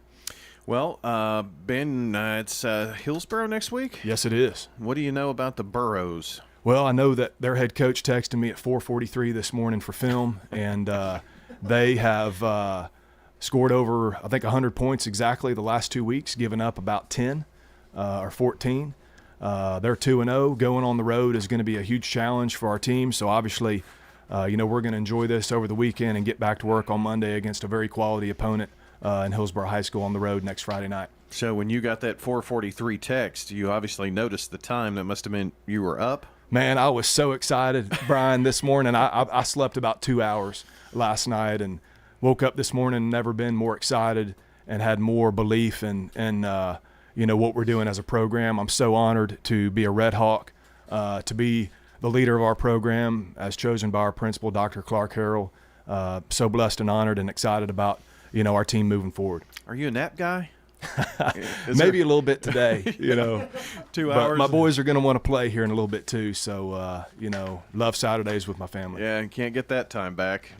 There's mine right there 24 years later. But, Ben, appreciate it. Thanks for coming in this morning. Congrats on the win for Stewart's Creek last night, and good luck on the road. Thanks, Brian. Appreciate y'all coming again, and go Red Hawks. Absolutely. Ben Caudill, the head coach of the Stewart's Creek Red Hawks, joining us this morning on the Coach's Show, brought to you by the law offices of John Day, providing superior legal representation to injured victims and their families. More at johndaylegal.com. Parks Auction. We handle everything. The auction is a means of drawing people together for a quick, easy sale. I've always been a big fan of auctions. You get instant sale, no contingencies and everything. I've known the guys over there my entire life. Visit our website at parksauction.com to learn more. Hi, I'm there in 12 and home now. Call Parks Auction at 896-4600. Stan Vaught and the Parks Auction team are proud supporters of local high school and MTSU sports.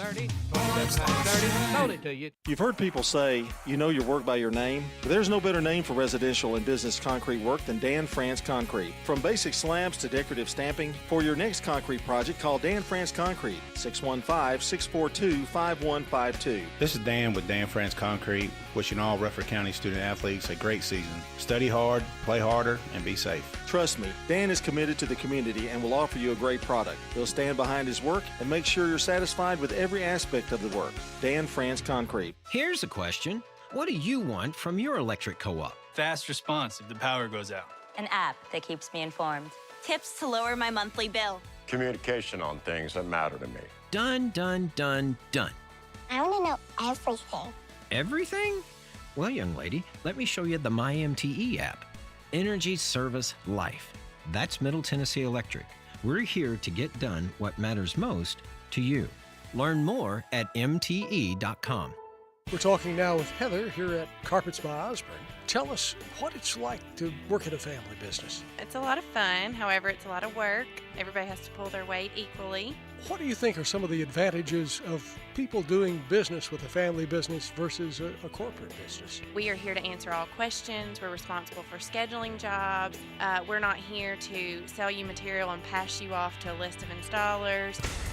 Carpets by Osborne on Northwest Broad, next to Tire World. The Blue Raider fan source for officially licensed Middle Tennessee gear is Raider Tees. T-shirts, caps, sweats in all sizes, designs, colors, children's to plus sizes. Raider Tees has decals and license plates to show everyone your favorite team. Plus, check out their wide selection of Blue Raider art, jewelry, even golf tee markers. Show your Blue Raider pride with the largest selection of Blue Raider merchandise anywhere by shopping Raider Tees, 910 Ridgely Road, just before the bridge over Broad behind Chewy's.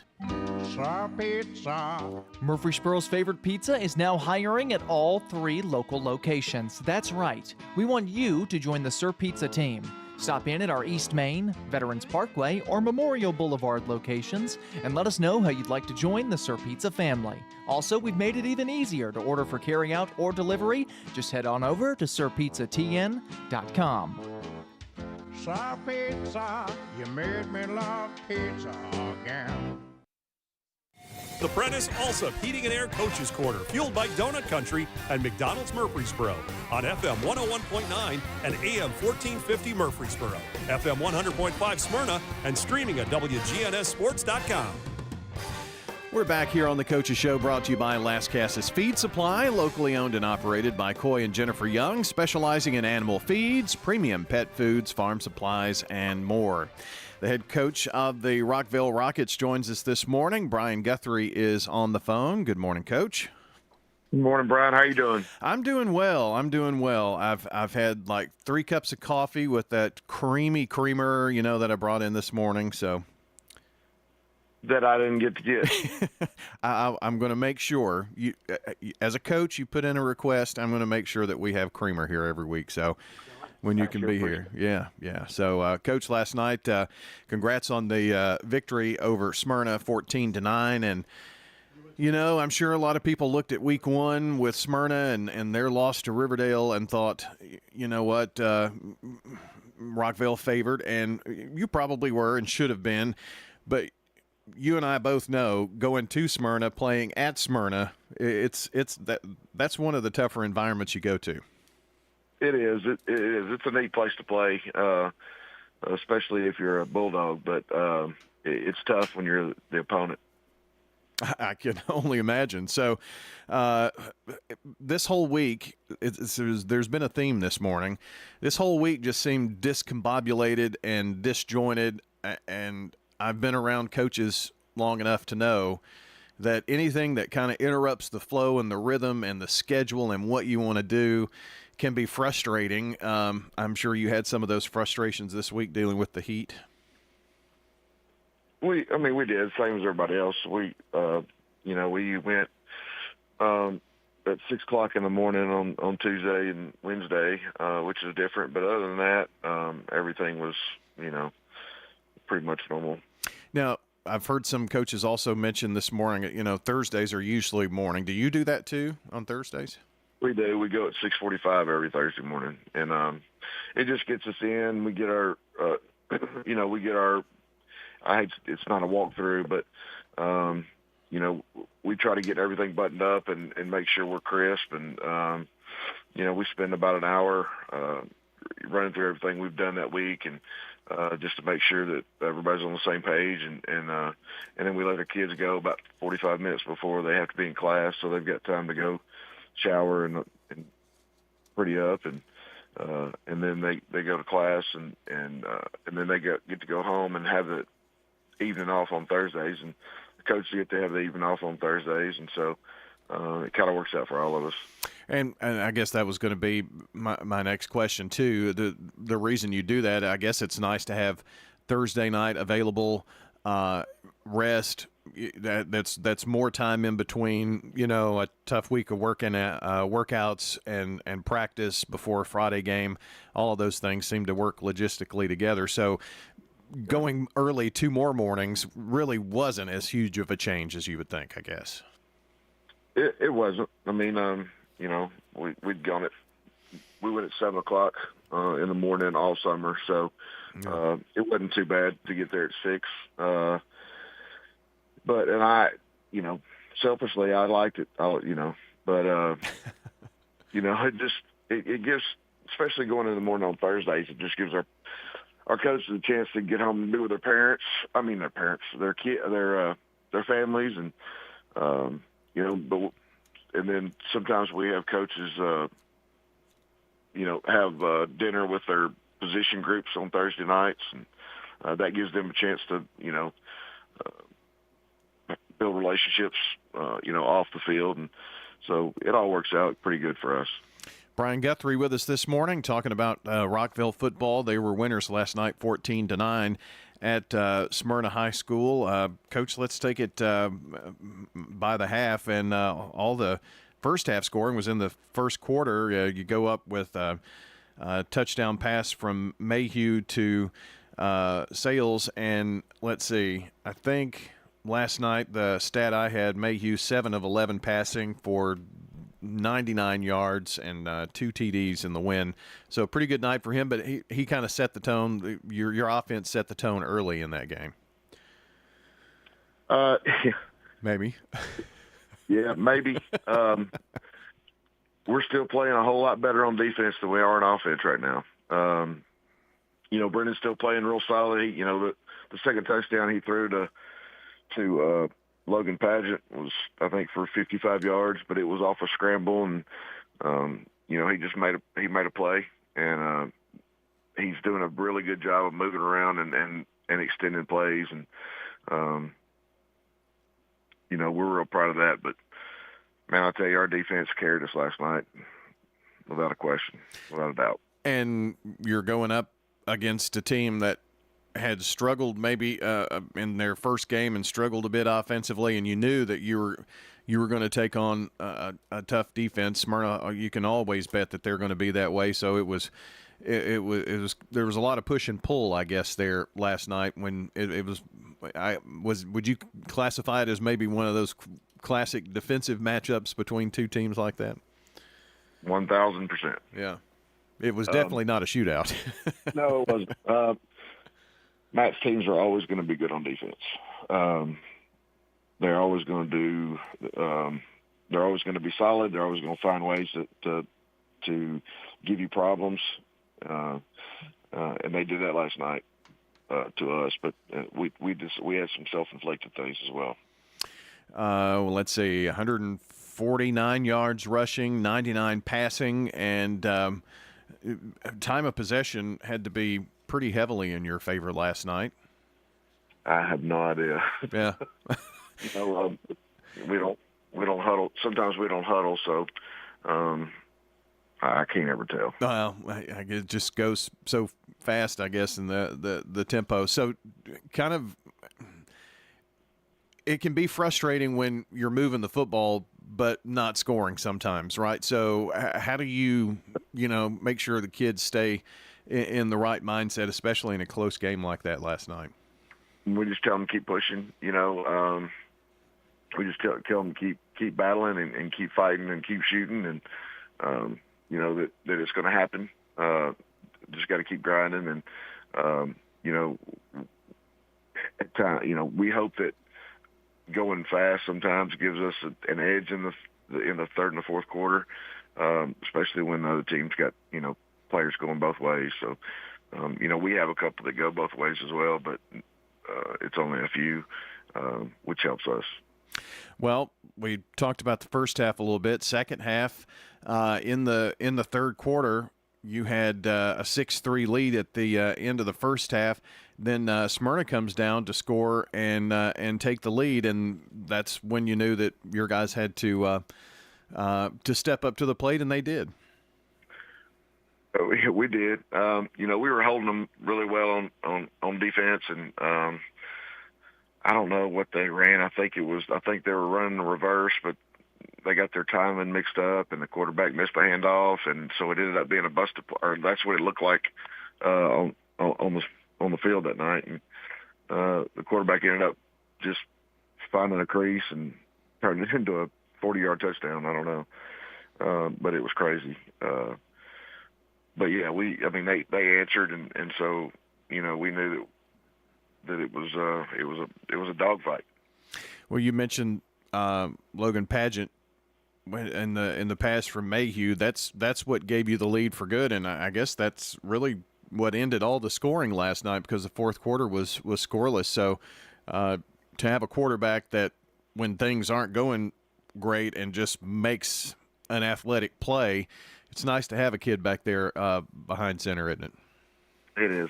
He's very calm, poised, and makes good decisions. He made a couple of bad decisions last night. He tried to force one in on a bootleg and ended up throwing an interception, trying to make a play because he's that kind of kid. He's a competitor, and but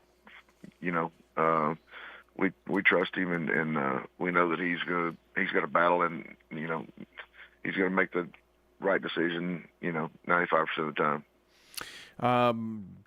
Defensively, Gabriel Breeden, 5.5 tackles last night.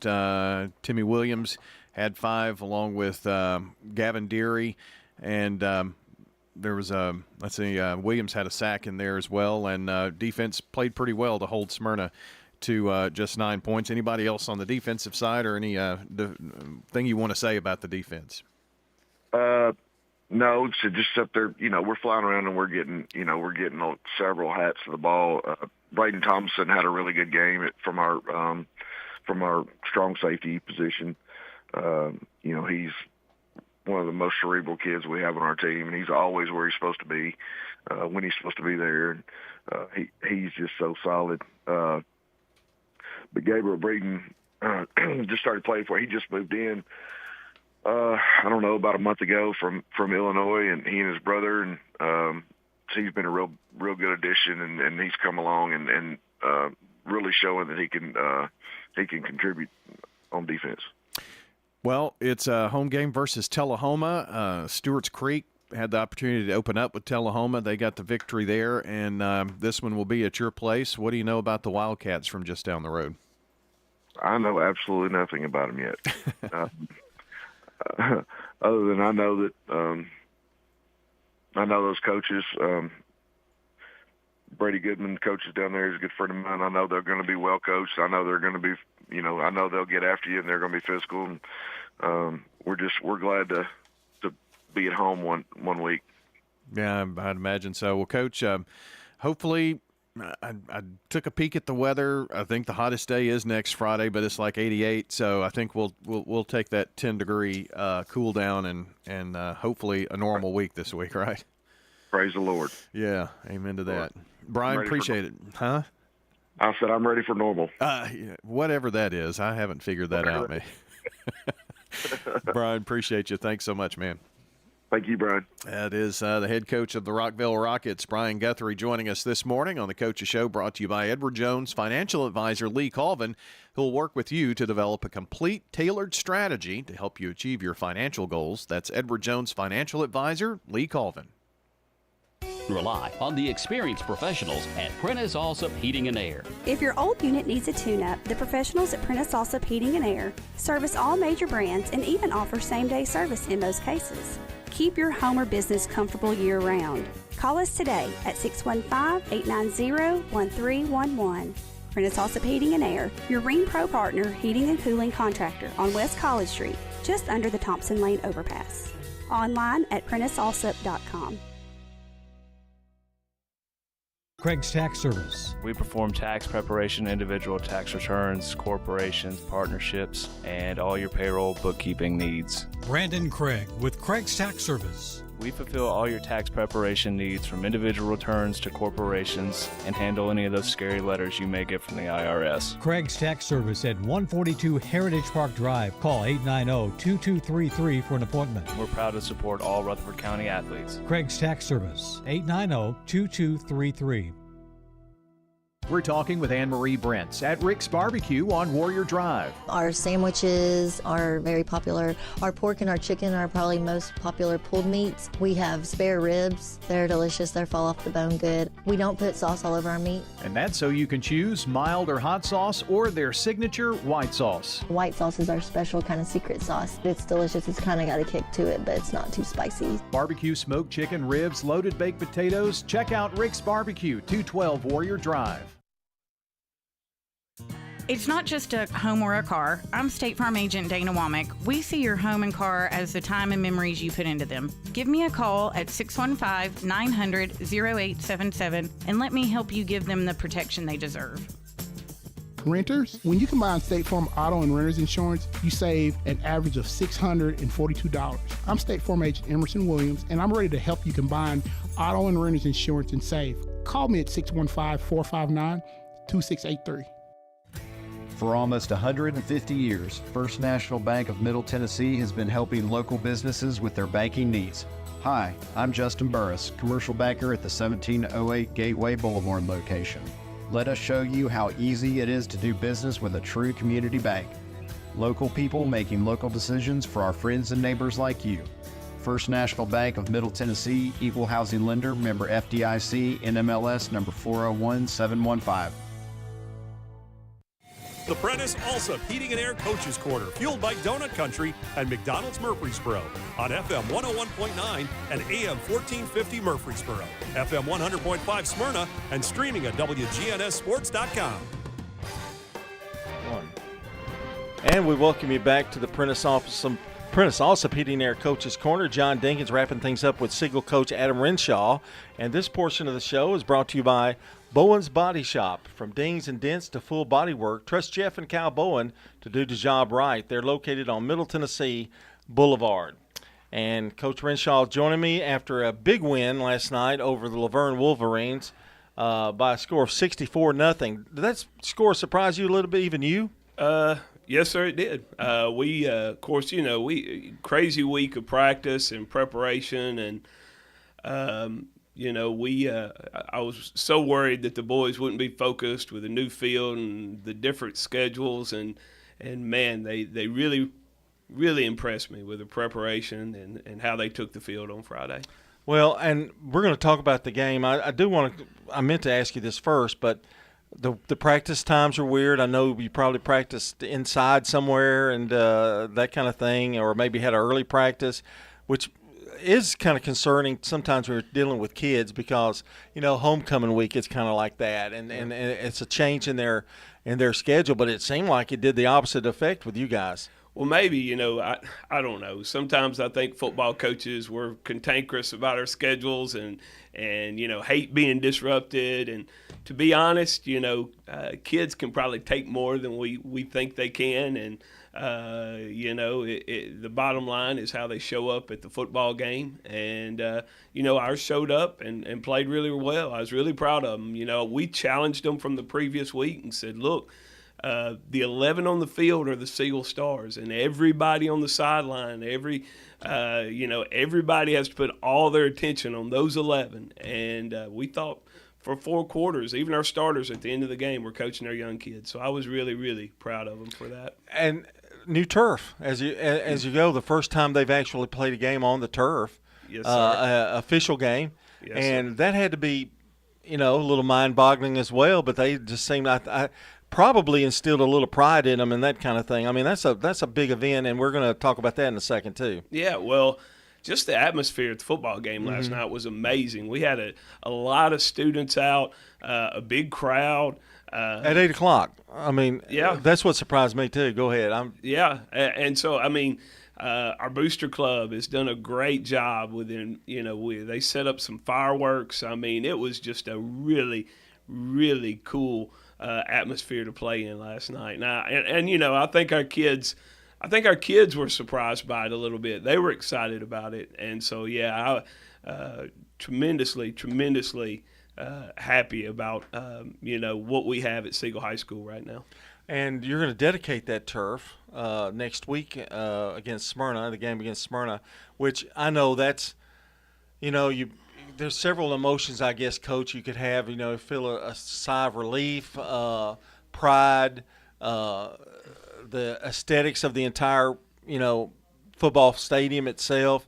Yeah. That's got to be. I mean, that's got to be really prideful for you guys. Yeah, I think the biggest feeling is gratitude. We've had so many people help us with this, from partners like Charlie Davidson, who he and I become close friends in this process and working on this together. Our booster club really stuck their neck out and worked hard to make this thing happen, and just the businesses that have joined up with us and offered their contributions to this, and they get some advertising out of it. But even more than that, coming Friday night, I hope they see how many kids they're investing in, and it's not just football. And they'll be there, right? I mean, Yes, they're sir. all of Yes, them that sir. you, yeah. Yes, sir. We try to make a point to give them an invitation and make sure we're going to do something special for them. And again, we want to say thank you because, like I said,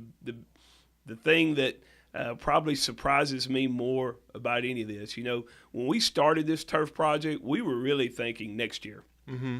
And it just kept picking up steam, and people kept offering to support us. And, I just think it goes to show, and a lot of these are businesses that are right there in the Siegel community. And so, again, so grateful. From my viewpoint, it looks like it is about a year early. I mean, it seemed like, you weren't talking about it. Then you started talking about it. And then before you know it, you got turf coming out, and I'm like, that was really what surprised me. That has to take a lot of dedication and a lot of people behind you, what you had. Well, the key, and it's just like playing football. I think everybody just said, all right, I'm going to get up today, and I'm going to work as hard as I can on this, and let's see where it leads us. And the next thing you know, it's here. Won't be anybody more proud than Mr. Creasy and Greg Wyant and all of the guys and your coaching staff as well. And so congratulations on that. Now we'll talk about the game. But we'll see you next week but at the Smyrna game. Let's talk about the game. Got off to a good start. Thomas Santel, let's start with him. He's you see him on a basketball floor. Yeah. And you go, well, he's just an average kid, but gosh, he's so much more on the football field. It's like a one-man show. Yeah. Well, again, you get that feeling when you're watching Thomas that he's having fun with his buddies in the backyard. Mm-hmm. I mean, he's just running around playing football. He comes to the sideline and he's just a playmaker. And, Thomas has taken his lumps. He's been a starter. This is his third year starting, and he's grown up in this league. And, it's really cool to see him enjoy some success right now. Is it backyard football, no fear kind of thing? I mean, he really he'll make a play out of like nothing. I mean, you think he's buried back there, and all of a sudden you see him springing out and running to the right. That's to me is what describes him. He just never quits. Yeah, there's that, and just he's a really smart football player, and he plays with a lot of imagination.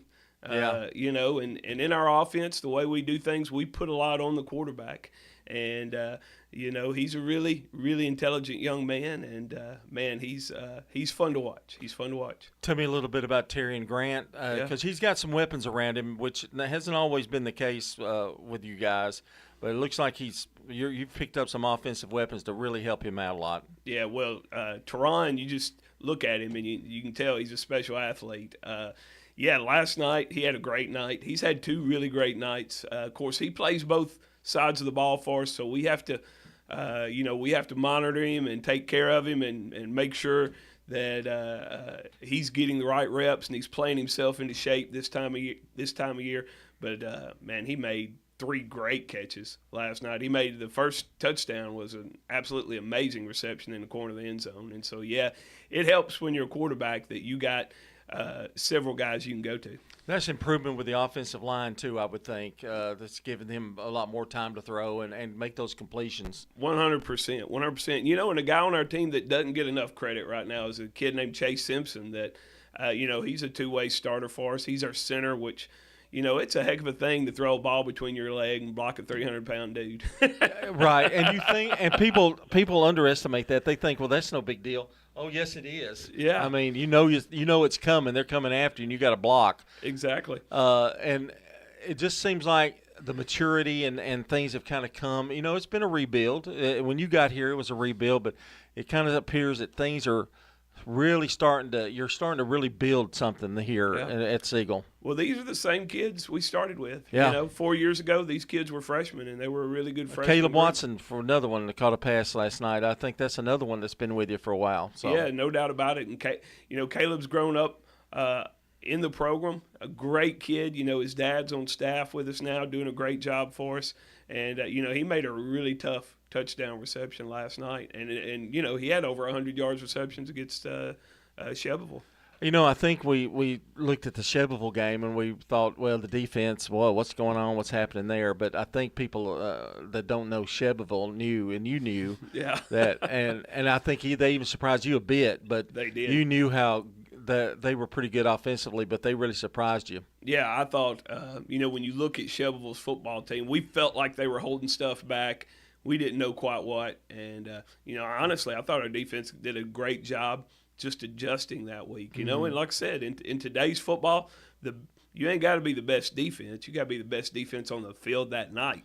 Good point. You got to score more points than the other team. And but I really was proud of our defense last night.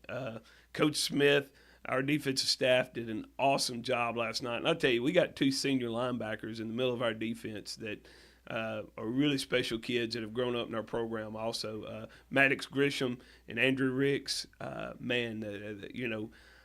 just tough, gritty. I mean, when you look at those kids, you think, oh, yeah, that's a good high school linebacker right there. And again, I think we stressed the point. They started with you.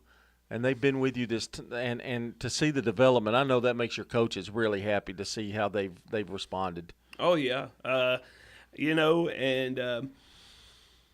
when you do this, you can get involved as a coach in the wins and losses and all those kind of things. And don't get me wrong, the eggs taste a lot better on Saturday morning when you win. But the absolute truth is this: you're in it for the development of the kids, and so when you see kids developing and growing up, it's special. It's why you're in this business. We're talking to Coach Adam Renshaw, the head coach of the Siegel Stars, and I want to mention Schofield, my boy. Yeah. I mean, 41-yard field goal. Let's throw him in there too. And that's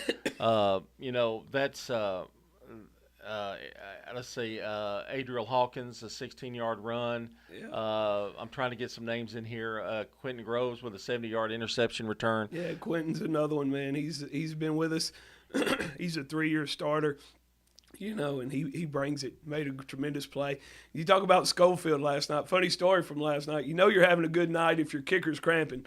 And our kicker's on the sideline cramping at one point because he's having to kick the ball so much. And so, yeah, we were we didn't know quite how to handle that one. I ain't seen that one before. That's funny. He let you know, too. He was cramping, too, wasn't he? Yes, okay. sir. That's what I thought. I'm sure the clock ran, and you try to get as many players in. But a good night for your opener, a home opener, and a good night, and putting up the points you did, and the defense played well. It's really kind of hard, and I know you will, but looking at film, but it's kind of hard to not say, man, job well done last night, guys. Yeah, well, excuse me. No, there's things we need to work on, trust me, and we even knew them during the game, some of them. But, our challenge, and we told them, our challenge is to remain humble, keep working. This is a big week. We know Smyrna has some really good football players.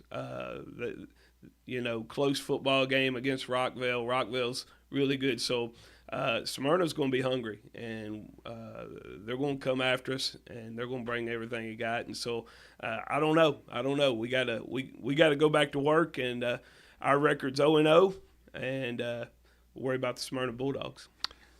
Adam, we'll be there on Friday night. It should be a great evening. I think the weather's going to be not quite so warm, so it should be a normal Friday night football. But just congratulations on the win and congratulations on the turf. Just good things ahead for Siegel, and one game at a time. I know. Don't go too far. I know. Yes, sir. I know I Yes, know where I'm supposed to say. That's Adam Renshaw, the head coach of the Siegel Stars, and this portion of the show has been brought to you by State Farm agents Andy Womack, Bud Morris, Dana Womack, Celeste Middleton, Emerson Williams, and Jenny Allman. Like a good neighbor, State Farm is there. And when we come back, we'll be talking to Eagleville coach Floyd Walker here on the Prentice Allsup Heating and Air Coach's Corner. Tennessee Orthopedic Alliance takes great pride in treating local athletes here in Rutherford County. Experts in joint, bones, and muscles. And with over 65 specialists, TOA has a playbook to get you back in the game. To request an appointment, visit TOA.com or call 855-NEED-TOA. Tennessee Orthopedic Alliance. TOA. Live your best life. Quick, convenient, efficient. 3 words that we all hope to experience when we do business. Our goal at JHA Company is to bring just that to an industry that's traditionally dictated to the customer when it's time to do business. Whether you're purchasing class pictures in a yearbook, class jewelry, a letter jacket, school spirit wear, or senior graduation products, we strive to make the experience quick, convenient, and efficient. Find out more at jhacompany.com. JHA, your one source for an unparalleled scholastic experience. The Prentice Allsup Heating and Air Coaches Corner, fueled by Donut Country and McDonald's Murfreesboro on FM 101.9 and AM 1450 Murfreesboro, FM 100.5 Smyrna, and streaming at WGNSSports.com. And we welcome you back to the Prentice Allsup Heating and Air Coach's Corner. John Dinkins here with you, and we have with us Eagleville coach Floyd Walker of the Eagleville Eagles. And Coach, an interesting night, really, just in terms of the heat. I don't know that I've ever started. I was trying to think if I ever started a game at 8 o'clock at night, and I don't think we have. May have been delayed by lightning or something like that. But the thing I thought was unusual, though, I think it was a really good call, because I think a lot of people have turf fields now and that kind of thing. And when we got to Stewart's Creek, it was rough. How was it at Eagleville last night? I mean, first of all, I think it was the right call by not only TSSAA, but I thought the central office here in Rutherford County did a super job all week long of giving us guidance and guidelines as far as practice, when you could, when you couldn't. I thought our trainer Kevin Wolf did a good job with our kids and with our staff, making sure we understood what the heat index was. As far as the crowd, I don't think it really hurt our people at all. I think our people were going to show up to support our kids and our students if we even played at 10 o'clock. So we're thankful to be where we are and be in the community that we actually get to play in front of.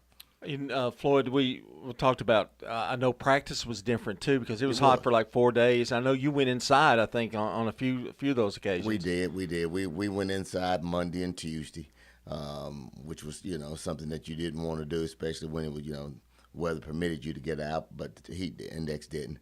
And I thought our kids did a super job of staying locked in, even though we were in the gyms and we were really confined in space about what we could do. And then we chose to get out. Wednesday night, I think we started practice somewhere around 7:15, and it was still hot at that time too, and mosquitoes were everywhere in Eagleville. And then we turned around and went Thursday morning at 6. So it was an adjustment for our kids. The attendance was great. We didn't have anybody miss either of those late practice or early morning practice, and that just tells you how locked in our kids were. You had community, which is a rival, basketball, everything, every sport. It's always community's a big heated rival, and shut them out 54-0. And I guess at this point you've got to be pretty pleased with the defense. We are. We're extremely pleased with the defense and the joy that they have playing with one another and rallying around the football. And it's one of those deals. It's kind of an unselfish group. I think Noah Lilly had 3 interceptions last night, and it seemed like every kid on that defensive side of the football was excited for him as if they had the interception themselves. So it's been enjoyable for the first 2 games. And Marshall Spann, 7 tackles, sack. caused the safety. Yeah, Marshall does a good job. He's a Mike linebacker, makes all the checks, makes all the calls from the sideline, gets them from my defense coordinator, and he's worked himself into a really, really good football player. Is that not the kind of the motto or the mantle of Eagleville players to, the improvement they make from the time they get on the football field to the time they become seniors? There's so many stories that you tell me each and every year it happens that way. It's a ton of them. There's kids that come out of nowhere they stay in the program. They don't get discouraged. They don't become bitter or selfish, and they continue to keep their head down and work and work and work. And next thing you know, they're a junior, they're a senior, and they're major contributors. And I'm not saying that about Marshall, because now Marshall's been a 3-year starter for us. But there's stories all across our football team like that. Well, Brody McLemore, 4 carries, 55 yards, 2 TDs. He was 2 of 3 passing. Probably didn't play the entire game, I'm assuming. He didn't play the second half. And a 54-0 lead, and in the heat like it is, that's the only thing I can ever think that a running clock would be helpful in a game like that. But I know you like to get kids in, and that's the part of running clock I don't like, because you have just a little amount of time to get them in before the game's over. And that's the thing, because these kids come out every day, and they may not get to play as much as some of the other kids do, but they come to practice and they work just as hard as they do. And if there's an opportunity to get them in, I want to make sure that we provide that opportunity for them. And it gets kind of comical, because you just start screaming for kids, making sure that everybody's gotten in. And if you ever miss somebody, it kind of eats at you. But I think we got everybody in last night. I hope we got everybody in last night. And if we didn't, I'll apologize to them on Monday, and hopefully the next time that we have that opportunity, we'll sneak them in. I don't know how you do that. I don't know how you get people in and know where they are and know where to put them.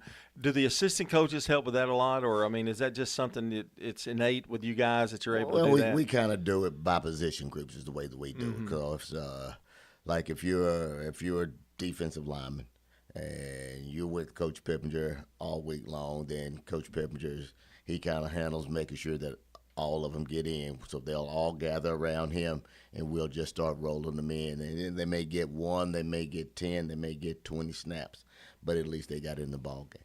And I'm going to throw some names out here, Floyd, that got to play and did a good job. Will Becker passed for 2 for 4, 1 TD.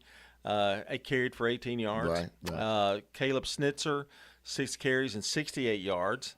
Elijah Ferns, 2 catches, 39 yards. And of course, we add Brody's in there. And Noah Lilly, 1 catch for 20 yards. Noah, of course, you have a lot of guys that play both ways. Right. And Noah is a valuable asset in both defense and offense, isn't he? He really is. And I think Noah's, from year 1 to year 2 to now year 3 with Noah, the growth that he's made, not only just from being a football player, but as being a young man, and the confidence that he has about himself now to go out and perform, it's been probably the most pleasing part about this year. It really he's played extremely well, but just to watch the way that he carries himself now and the belief that he has in himself is what it's kind of all about. And he had 3 interceptions, but he can't ever take one to the house. I think there's something going on, but he's trying to get an interception for a return. Now, the rumor is that if he ever can get one, that they might buy him a new truck. Okay. Now, I don't ever see him ever do it. Wow. Hey, he had plenty of opportunities last night, but he just can't take it to the house. That's quite a deal. That's quite a good deal. Maybe he's trying too hard, I guess, maybe. I told him I got a better chance of returning one, taking it to the house, and getting the truck than he does. And putting 54 points up, and plus your defense playing really well right now, it bodes well. But I know you're the one that you sit there and you're thinking, okay, but our schedule is going to get tougher as we go. Right.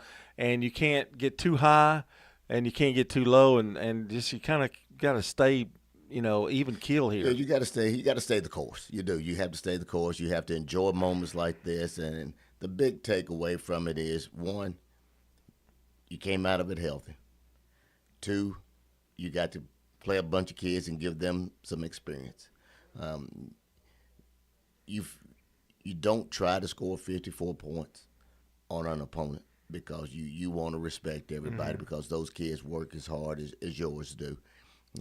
It happened. You kind of wish that it didn't. You wish that maybe it just stayed around 35-0 and the clock kept running. But you're happy that you got some kids some experience. That's the big takeaway from it for us.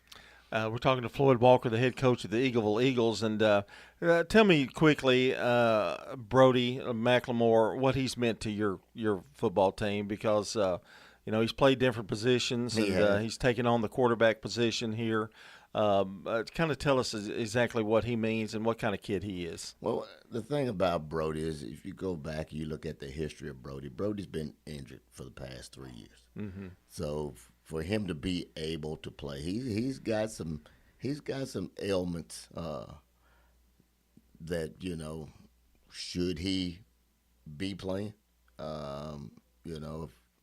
it's very questionable, but it's something that his doctors have talked to him and his parents. His parents have talked to him about it. He and I have talked about it, and it's something that the kid wanted to do. But for this football team, he's like the Energizer bunny.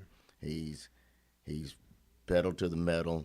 He's super ultra competitive, and his motor runs hot from the time he hits the field. So from that standpoint, you don't have to worry about, a kid bringing some juice to the field because Brody's going to provide that.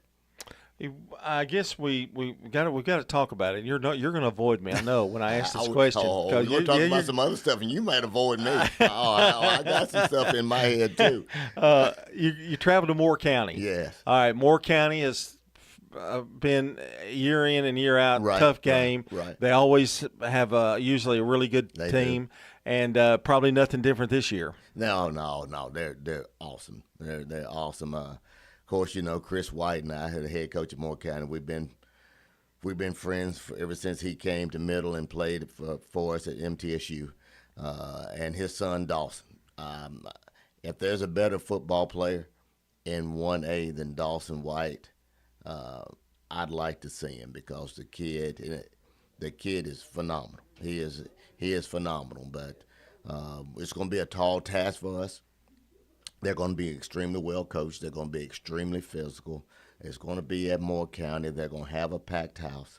And for the first time in several years, I think both of us coming into this ball game 2-0. They're coming off a huge win from Fayetteville City, and I think they've got a belief about them that they've got a chance to run the table and maybe make it to Chattanooga. So it's going to be a challenge. It's going to be a challenge that we're going to accept, and I expect nothing less from my kids.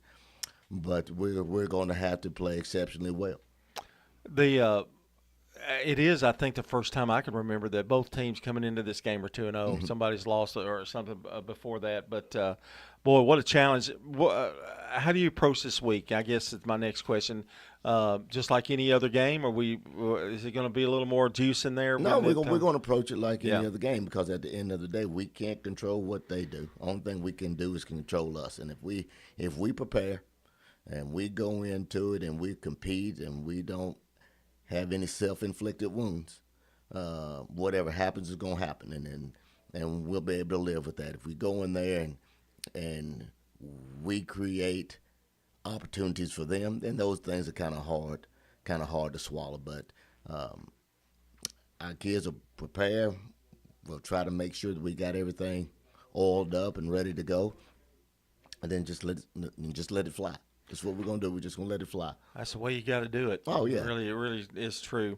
Floyd, appreciate it. Oh, and, no. You got a question? Oh, yeah. You got a question for me? No, man. First, I want to talk about this award that y'all got. Oh, yeah. Don't try to get humble on me, okay?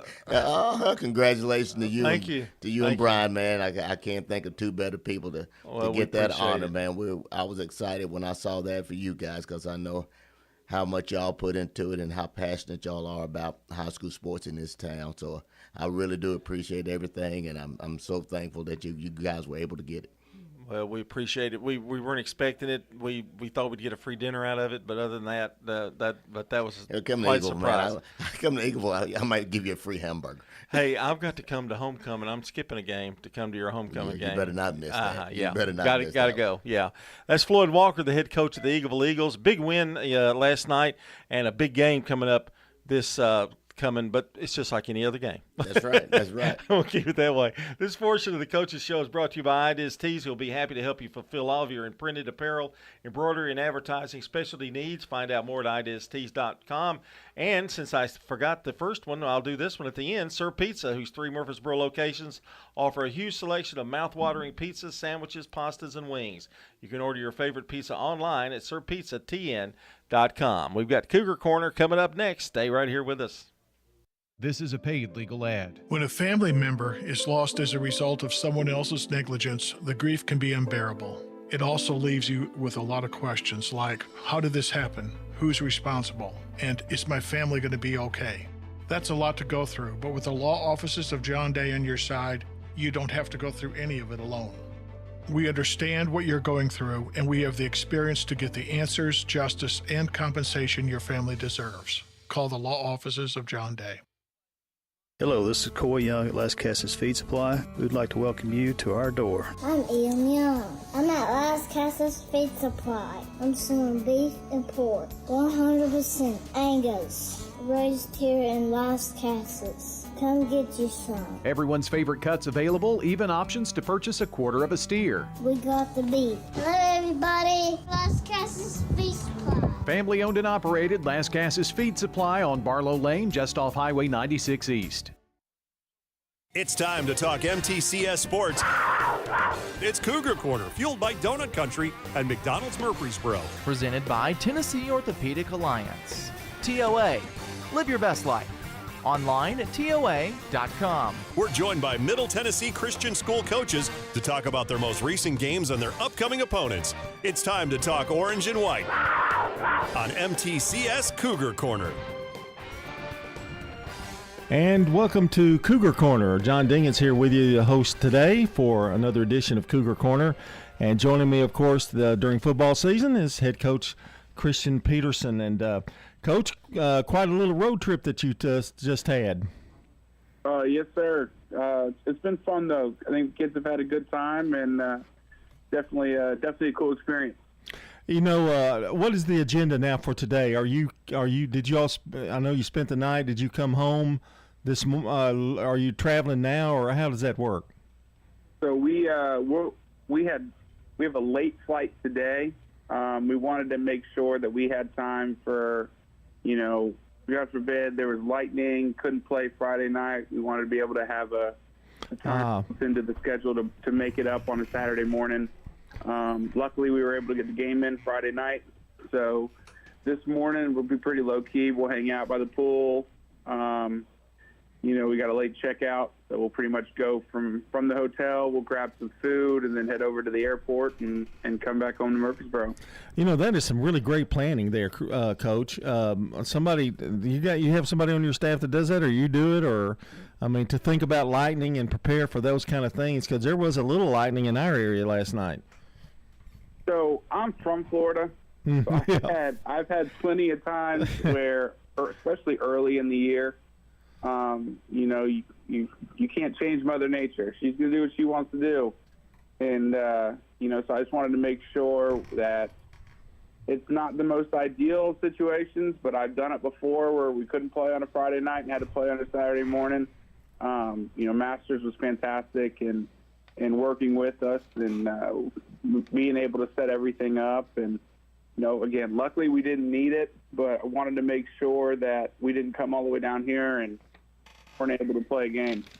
Well, let's talk about the game, and a big win over Masters Academy, 41-13. And I think a lot of people around here may have been thinking that was going to be a much closer game. And, boy, you guys played well and played early. Yeah, we kind of came into it even as a coaching staff, thinking it was going to be close. They're athletic. We kind of were as a staff where we've got to win up front. If we win up front, we feel pretty confident we can walk away with a win. If we don't win up front, then it can get a little hairy. I thought the kids did a really good job. It's tough. As a high school kid, they've never gone on any trips like this. Oh, yeah, a great experience for them. And, to be honest with you, some of them, that may be the only trip they ever make. You don't know. I mean, that's what's so great about it. And for sure. And they're going to get. They were able to lock in when it was time to play football and be serious. They were ready to go. And they've also when it was time to have fun, they've had fun. So I'm proud of them. Well, let me throw some stats out there. I know you've already probably seen them, but I'm going to throw some out there for you. Eli Wilson, 209 yards of offense. Yates Guerin, 178 on 11 carries, 12 for Eli. Murphy, Howell, Jones, Boyd all got in the parade a little bit. Let's talk about Eli Wilson, who has been with you and been with the program, and what a tremendous ball player that he is. Yeah, he's a special one. We've been telling every college coach in the country that comes by, he can play. He can play. Just give him a chance. The first thing Masters AD said when I talked to him after the game is he goes, "Hey, that 22 can play," and he's blessed. He's got an offer. Hopefully we can get him some more. But he played hard. He locked in. Really the offensive line played fantastic. Jesse Perry, Brady Young, Matthew Self, Jeremiah Lampett, Ryan Dodson, Braden Box. They did a good job winning the line of scrimmage last night, and really kind of made Eli and Yates' job pretty easy in the run game.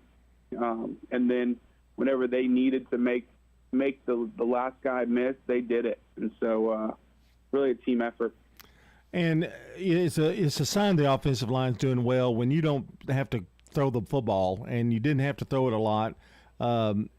Yates didn't have to throw it very far, very much. Only three attempts, I think, on the night, and one to Hassan. But that is a credit to the offensive line, because if they know you're going to run, that really makes it difficult. And they just blew some away, didn't they? Yeah.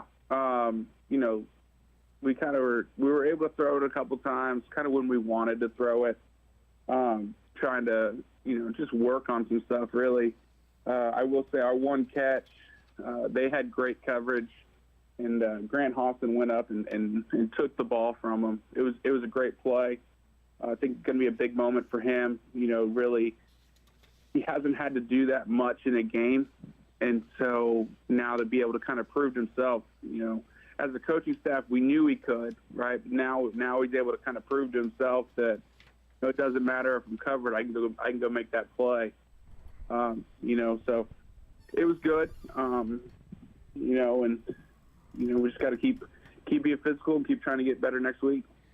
We're talking to Christian Peterson, the head coach of the Middle Tennessee Christian School Cougars. Let's talk about the other end of the football, and that's the defensive end. I know tight game last week, Columbia Academy, and then today or last night, another good defensive effort by your defense. Yeah, absolutely. They're flying around right now. They're fun to watch. Defensive line's getting pressure.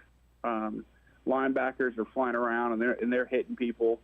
Our DBs are doing a really good job. That was the kind of the group that had probably the least amount of snaps of varsity football coming into the year, and I've been really proud of them. We're getting better every snap, every drive. You can see them getting more and more confidence. And they played well. They kept everything in front of them, came up, made tackles. And we just, with what we've got in that front seven, run around making plays, as DBs, it does make their job a little easier. Let's just keep the game in front of us. We'll come up, we'll make a tackle, and make them drive the ball down the field. And it's fun to watch them. And in a game like this, I know you were able to get maybe a few players in that you don't normally get to get in the game, and that's a good thing too for everybody, especially on a trip like that. Absolutely. With a roster of 35, our goal is always to, when we can get some of the young guys reps so they can get that varsity experience, the better. Because you never know when we're going to need them down the road. And so we try and make sure that the young guys get in and get some experience, especially early and maybe not the most stressful situation. But they kind of get that under their belt so they can come back after they run their play. They come to the sidelines and they're like, okay, yeah, I can do this. I can play with these guys. And so then we just kind of keep building it that way. Heat was a real issue here, but I think down in Florida it wasn't near as bad, was it? Everything was normal. Yeah, so I've been telling horror stories for the last since this game got scheduled. Of guys, you got to understand, August in Florida is different. It's hot. We've got to make sure we're hydrated. We had waters and Gatorades, and we were just loading them up with water. Then we walk onto the field for kickoff. And I looked at all the other coaches, and I was like, "This might be the nicest August kickoff I've ever had in Florida." And so it ended up working out great. It was perfect weather for football, and everybody up in Tennessee had to deal with the heat. Yeah, it was 100 and probably one at game time and starting the games at 8 o'clock. So you dodged a bullet there, Coach. Tell me about what's going to happen now. What's different this week in terms of how you guys will take on. You come home today, and but practice gets back going just as normal, or is there an extra day that you take off, or how does that work? It'll be pretty normal because the majority of our team's coming home today. Mm-hmm. There's a couple that their parents they're going to come home with their parents probably tomorrow.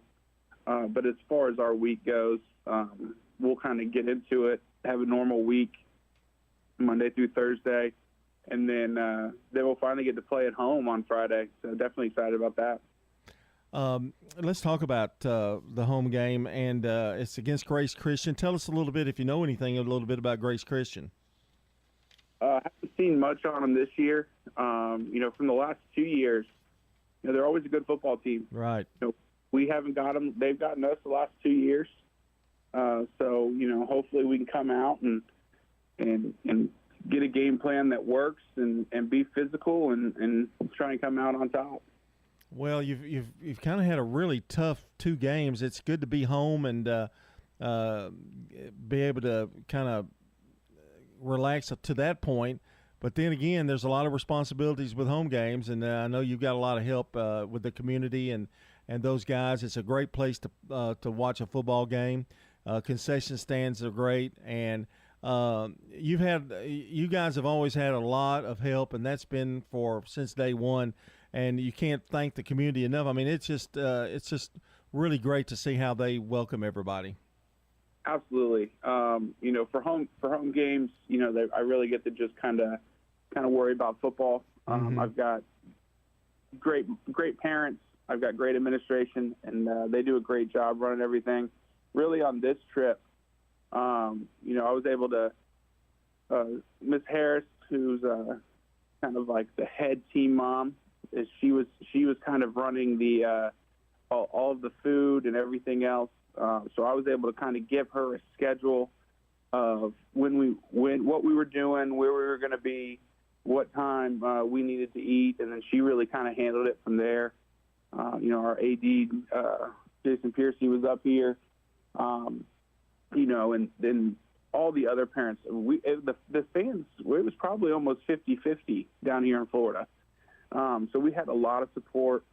I had parents coming up to me all throughout this entire experience. Just, Coach, if you need anything, let me know. If you need me to run to the store, I'll run to the store.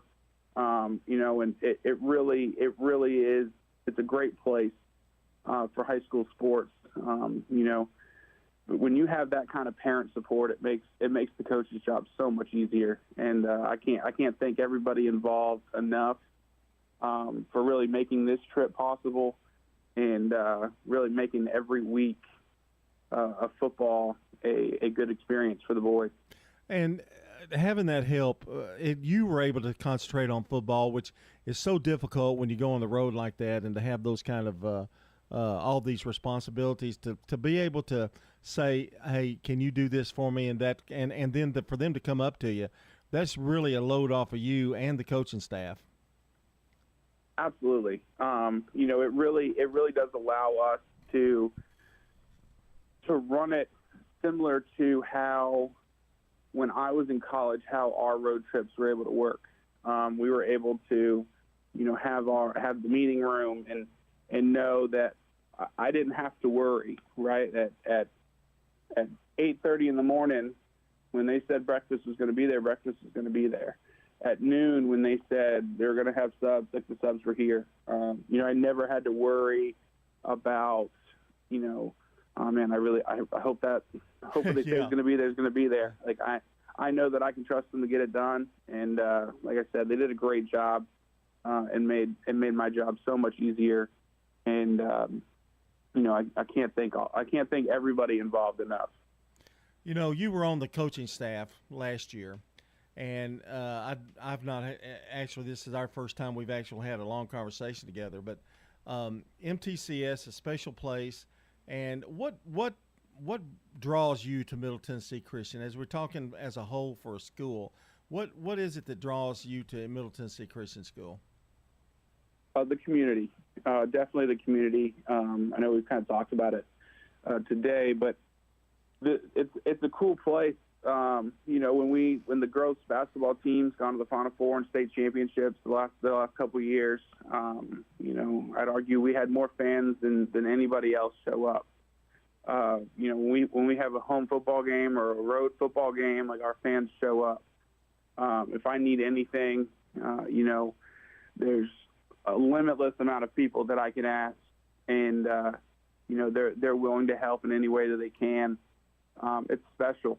It kind of reminds me of when I was in high school. I was at a big public school, but it was still kind of that small town feel, where you knew what parents were there, and you knew you were going to have support, and you knew when you went on the road that you were going to have fan support there. And it's very similar at MTCS.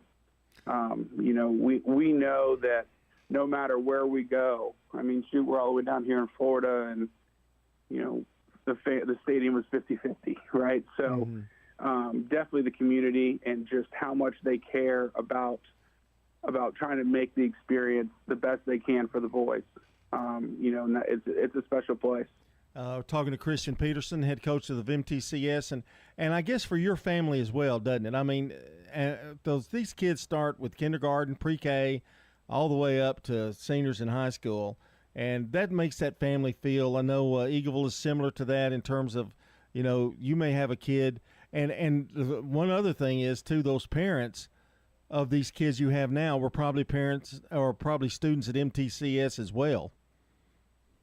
Yeah, for sure. So when we moved up here, I knew Tackett, and that was the end of the list. Mm-hmm. All of our families down here in Florida. My family's all in Orlando. My wife's family is in Tampa and Miami. And so when we kind of made that jump, we were making that jump as just us. And MTCS really took us in, and we became a part of the family pretty quickly. My little one she's 3, so she's now started at MTCS. So that's wow. Great. Yeah, at 3. Yeah, man, 3 and all over the place. Yeah. Class at football games. Well, she'll be wearing those little cheerleading outfits for long, probably too. I guess. Oh man, they've already got it. She has a cheerleading outfit already. She shows up every Friday night wearing it, and she has a blast. She runs around, and the cheerleaders are great. They'll stunt her and stuff during the games, and she has a great time. And then like our senior group, I hear it from the parents quite a bit that they've all been together since they were in 4th or 5th grade, and all the kids have played together for so long, and in today's world, like, that's so rare. Yeah, it is. So it's cool to see the bond that our senior group has, and how willing they've been for all the younger guys on the team. Like, we've got a decent amount of freshmen on our team, and it was never well, you're just a freshman and I'm a senior, so we don't really talk. Like, you're just going to stay over there and just stay out of the way. Like, our first night here, we kind of went out to the pool, and I just kind of sat back and watched, and we had all 4 grade levels out there, and they're all, just hanging out and chopping it up and having a good time. And, that's when teams that's how you have special seasons, is when your group is close and they hang out together and they have fun together, and there's no cliques. It's all just kind of one team, and they're all working to the same goal. So it's been fun to watch. And this trip's been good for them. I can tell in your voice that you feel like that's been a good experience for them, and I'm sure they're grateful for that. And Coach, you got 2-0. We got to go for number 3, and I know you're going to tell me take it one day at a time. Grace Christian's on deck next, and good luck next weekend, and take care of Grace Christian for us. Absolutely. I have no idea how long this interview is run because I don't have a clock in front of me, but you know what? It's been a good one. It's all about quality, not quantity, Coach. You know what I mean? Absolutely. Hey, be careful going home, and be sure to pick up Jason Piercy at the pool. Make sure he gets back okay. I'll see what we can do. All right. That's head coach Christian Peterson, the head coach of the Middle Tennessee Christian School Cougars. Winners again last night over Masters Academy of Florida, 41-13. And when we come back, Brian Barrett's going to wrap up, talk a little bit about what's going on with other sports at MTCS as we continue here with Cougar Corner.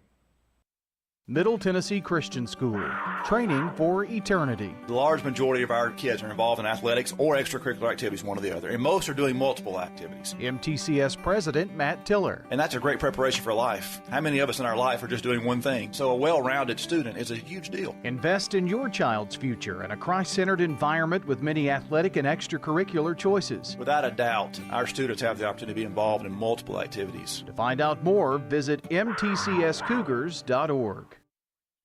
Dr. Russell McKissick of Tennessee Orthopedic Alliance talks about the grassroots effort in our local schools to ensure proper care for players. To make sure our teams are covered here locally, be there for our trainers. Yeah, it's a passion that we have to try to take care of our athletes here in town and be there just to keep everybody playing as healthy and as best they can. From a community standpoint, one of the most important things you do at TOA, I'd guess. I think it's definitely a way to pay back to our community, just to be there for them and watch some great sports too. Tennessee Orthopedic Alliance, TOA, live your best life.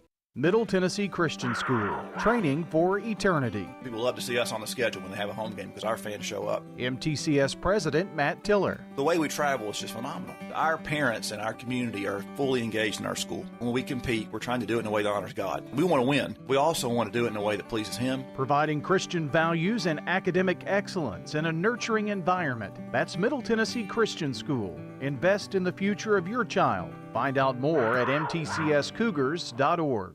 It's MTCS Cougar Corner, fueled by Donut Country and McDonald's Murfreesboro. Presented by Tennessee Orthopedic Alliance. TOA, live your best life. Online at TOA.com. On FM 101.9 and AM 1450 Murfreesboro, FM 100.5 Smyrna, and streaming at WGNSSports.com. Welcome back into MTCS Cougar Corner here for this Saturday morning, and certainly appreciate the conversation about last night's big football win down in Florida. What is it, sunny Florida?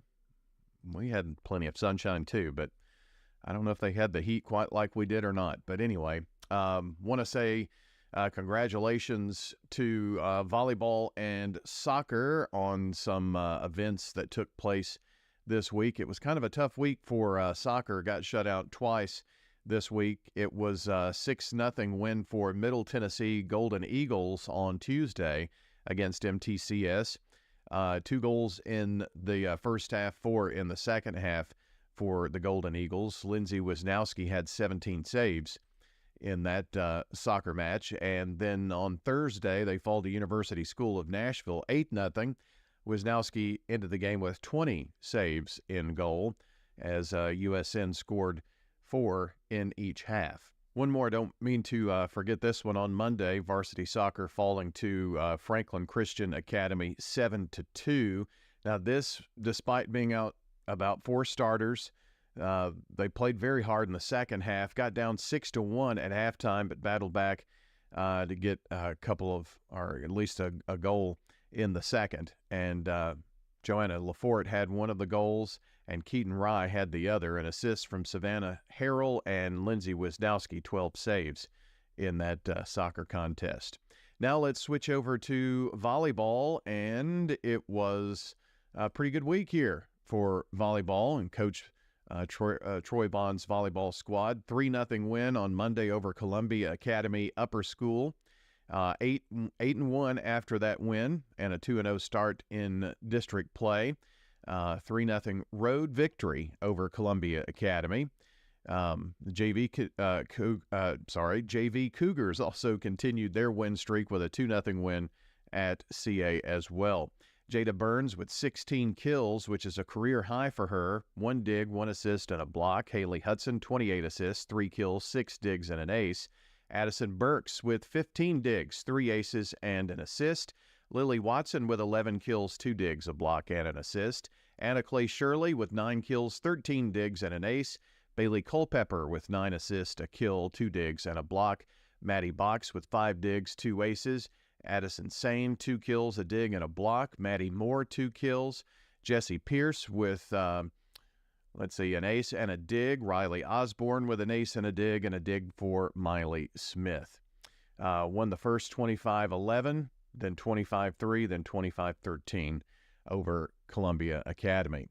Then on Tuesday, another 3-0 win for Middle Tennessee Christian School as they improved to 9-1. The JV squad, another victory as well with a 2-0 win. MTCS winning 25-11, 25-17, 25-12. Addison Burks with a career-high 10 aces, 11 digs, and 4 assists. Jada Burns, 15 kills, a block, and a dig. Haley Hudson with 31 assists and 9 digs. Anna Clay Shirley, 10 kills, 9 digs, 1 ace, 1 block, 1 assist. Busy. It was Lily Watson with 10 kills and 3 digs. 3 digs, 3 kills, and 2 blocks for Maddie Moore. 3 kills for Bailey Culpepper. Jesse Pierce with 4 digs, and Maddie Box with 2 aces and a dig. To Wednesday, and the Cougars played host to the Cougar Classic last Saturday. Came away with second place in that event. Should have mentioned that one first since it happened earlier in the week. The Cougars swept their first 5 opponents of the day before falling to PCA in 3 sets. So that happened last Saturday. Then to Thursday in high school volleyball, another victory for MTCS. 10 wins now after this one this last Thursday. Brought home third place, or their third straight sweep of the week against a district opponent in FRA. 3-0 the victory, and the JV Cougars also sweep the Panthers there as well. 24 straight points for freshman Allie Bennett in that JV contest. In the varsity, Haley Hudson, 35 assists, 11 digs, 2 aces, and a kill. Anna Clay Shirley with 11 kills, 6 digs, and an ace. Lily Watson, 15 kills, 2 blocks, and a dig. Addison Burks with 16 digs, 3 aces, and 3 assists. Jada Burns, 9 kills, 2 digs, and a block. Maddie Box with 8 digs and 2 aces. Jesse Pierce with 6 digs. Maddie Moore with 3 kills, a block, and a dig. And Bailey Culpepper with 2 kills. MTCS won match 1, 25-14, then 25-18, 25-8 over Franklin Road Academy. And then we go to last night. The Cougars top pool play with 2 wins on the night. They're now 12-1. 2 more victories in open tournament play with straight set wins over Blackman and Germantown. And the Cougars in action earlier this morning versus Lawrence County. And then coming up here at 11 o'clock, they will have Station Camp to start off the day. So that is a look at what's coming up there with volleyball. And now to the MTCS sports schedule, mtcsports.com. You can check that out, view all of the events that are coming up for the week. We mentioned volleyball today. On Monday, you've got girls middle school and boys middle school tennis. You've got JV and varsity volleyball all on Monday. Volleyball is hosting Webb School. On Tuesday, girls and boys middle school tennis will take on Rockvale at home. In girls and boys varsity in the Golf Invitational at Cedar Crest versus Friendship. Cross country, middle school cross country in action. Volleyball girls varsity taking on PCA. And PCA, they've already played them in tournament this last weekend, I believe it was. And girls and boys cross country in Gallatin at Welts College. Then to Thursday, lots more golf. Girls and boys golf at Old Fort playing Columbia Academy. Middle school and girls and boys tennis hosting DeKalb County. Middle school JV volleyball will host Friendship Christian. The JV game will also be versus Columbia Academy. And middle school volleyball hosting Friendship, and they'll be in the varsity gym. Girls varsity game at MTCS versus Columbia Academy starts at 5:30. You've got middle school football at 6 o'clock on Thursday, as well as varsity soccer taking on Cannon County. And then next Friday, home game for the Cougars as they take on Grace Christian Academy in football. That's a look at the Cougar Corner scoreboard and schedule. And, boy, that was a lot to go over here on the schedule this morning for MTCS. And that's going to wrap up our program today. I want to thank you so very much for joining us. I want to thank John Dinkins and Danny Brewer for their hosting this morning. And Dalton Barrett has been our producer. I'm Brian Barrett. So long, everybody. Thanks for joining us on this Saturday. Have a great and cool weekend. And we'll see you back here real soon for more MTCS Cougar Corner and the Prentice Allsup Heating and Air Coaches Corner. Be sure to join us next Saturday morning for that. Have a great weekend.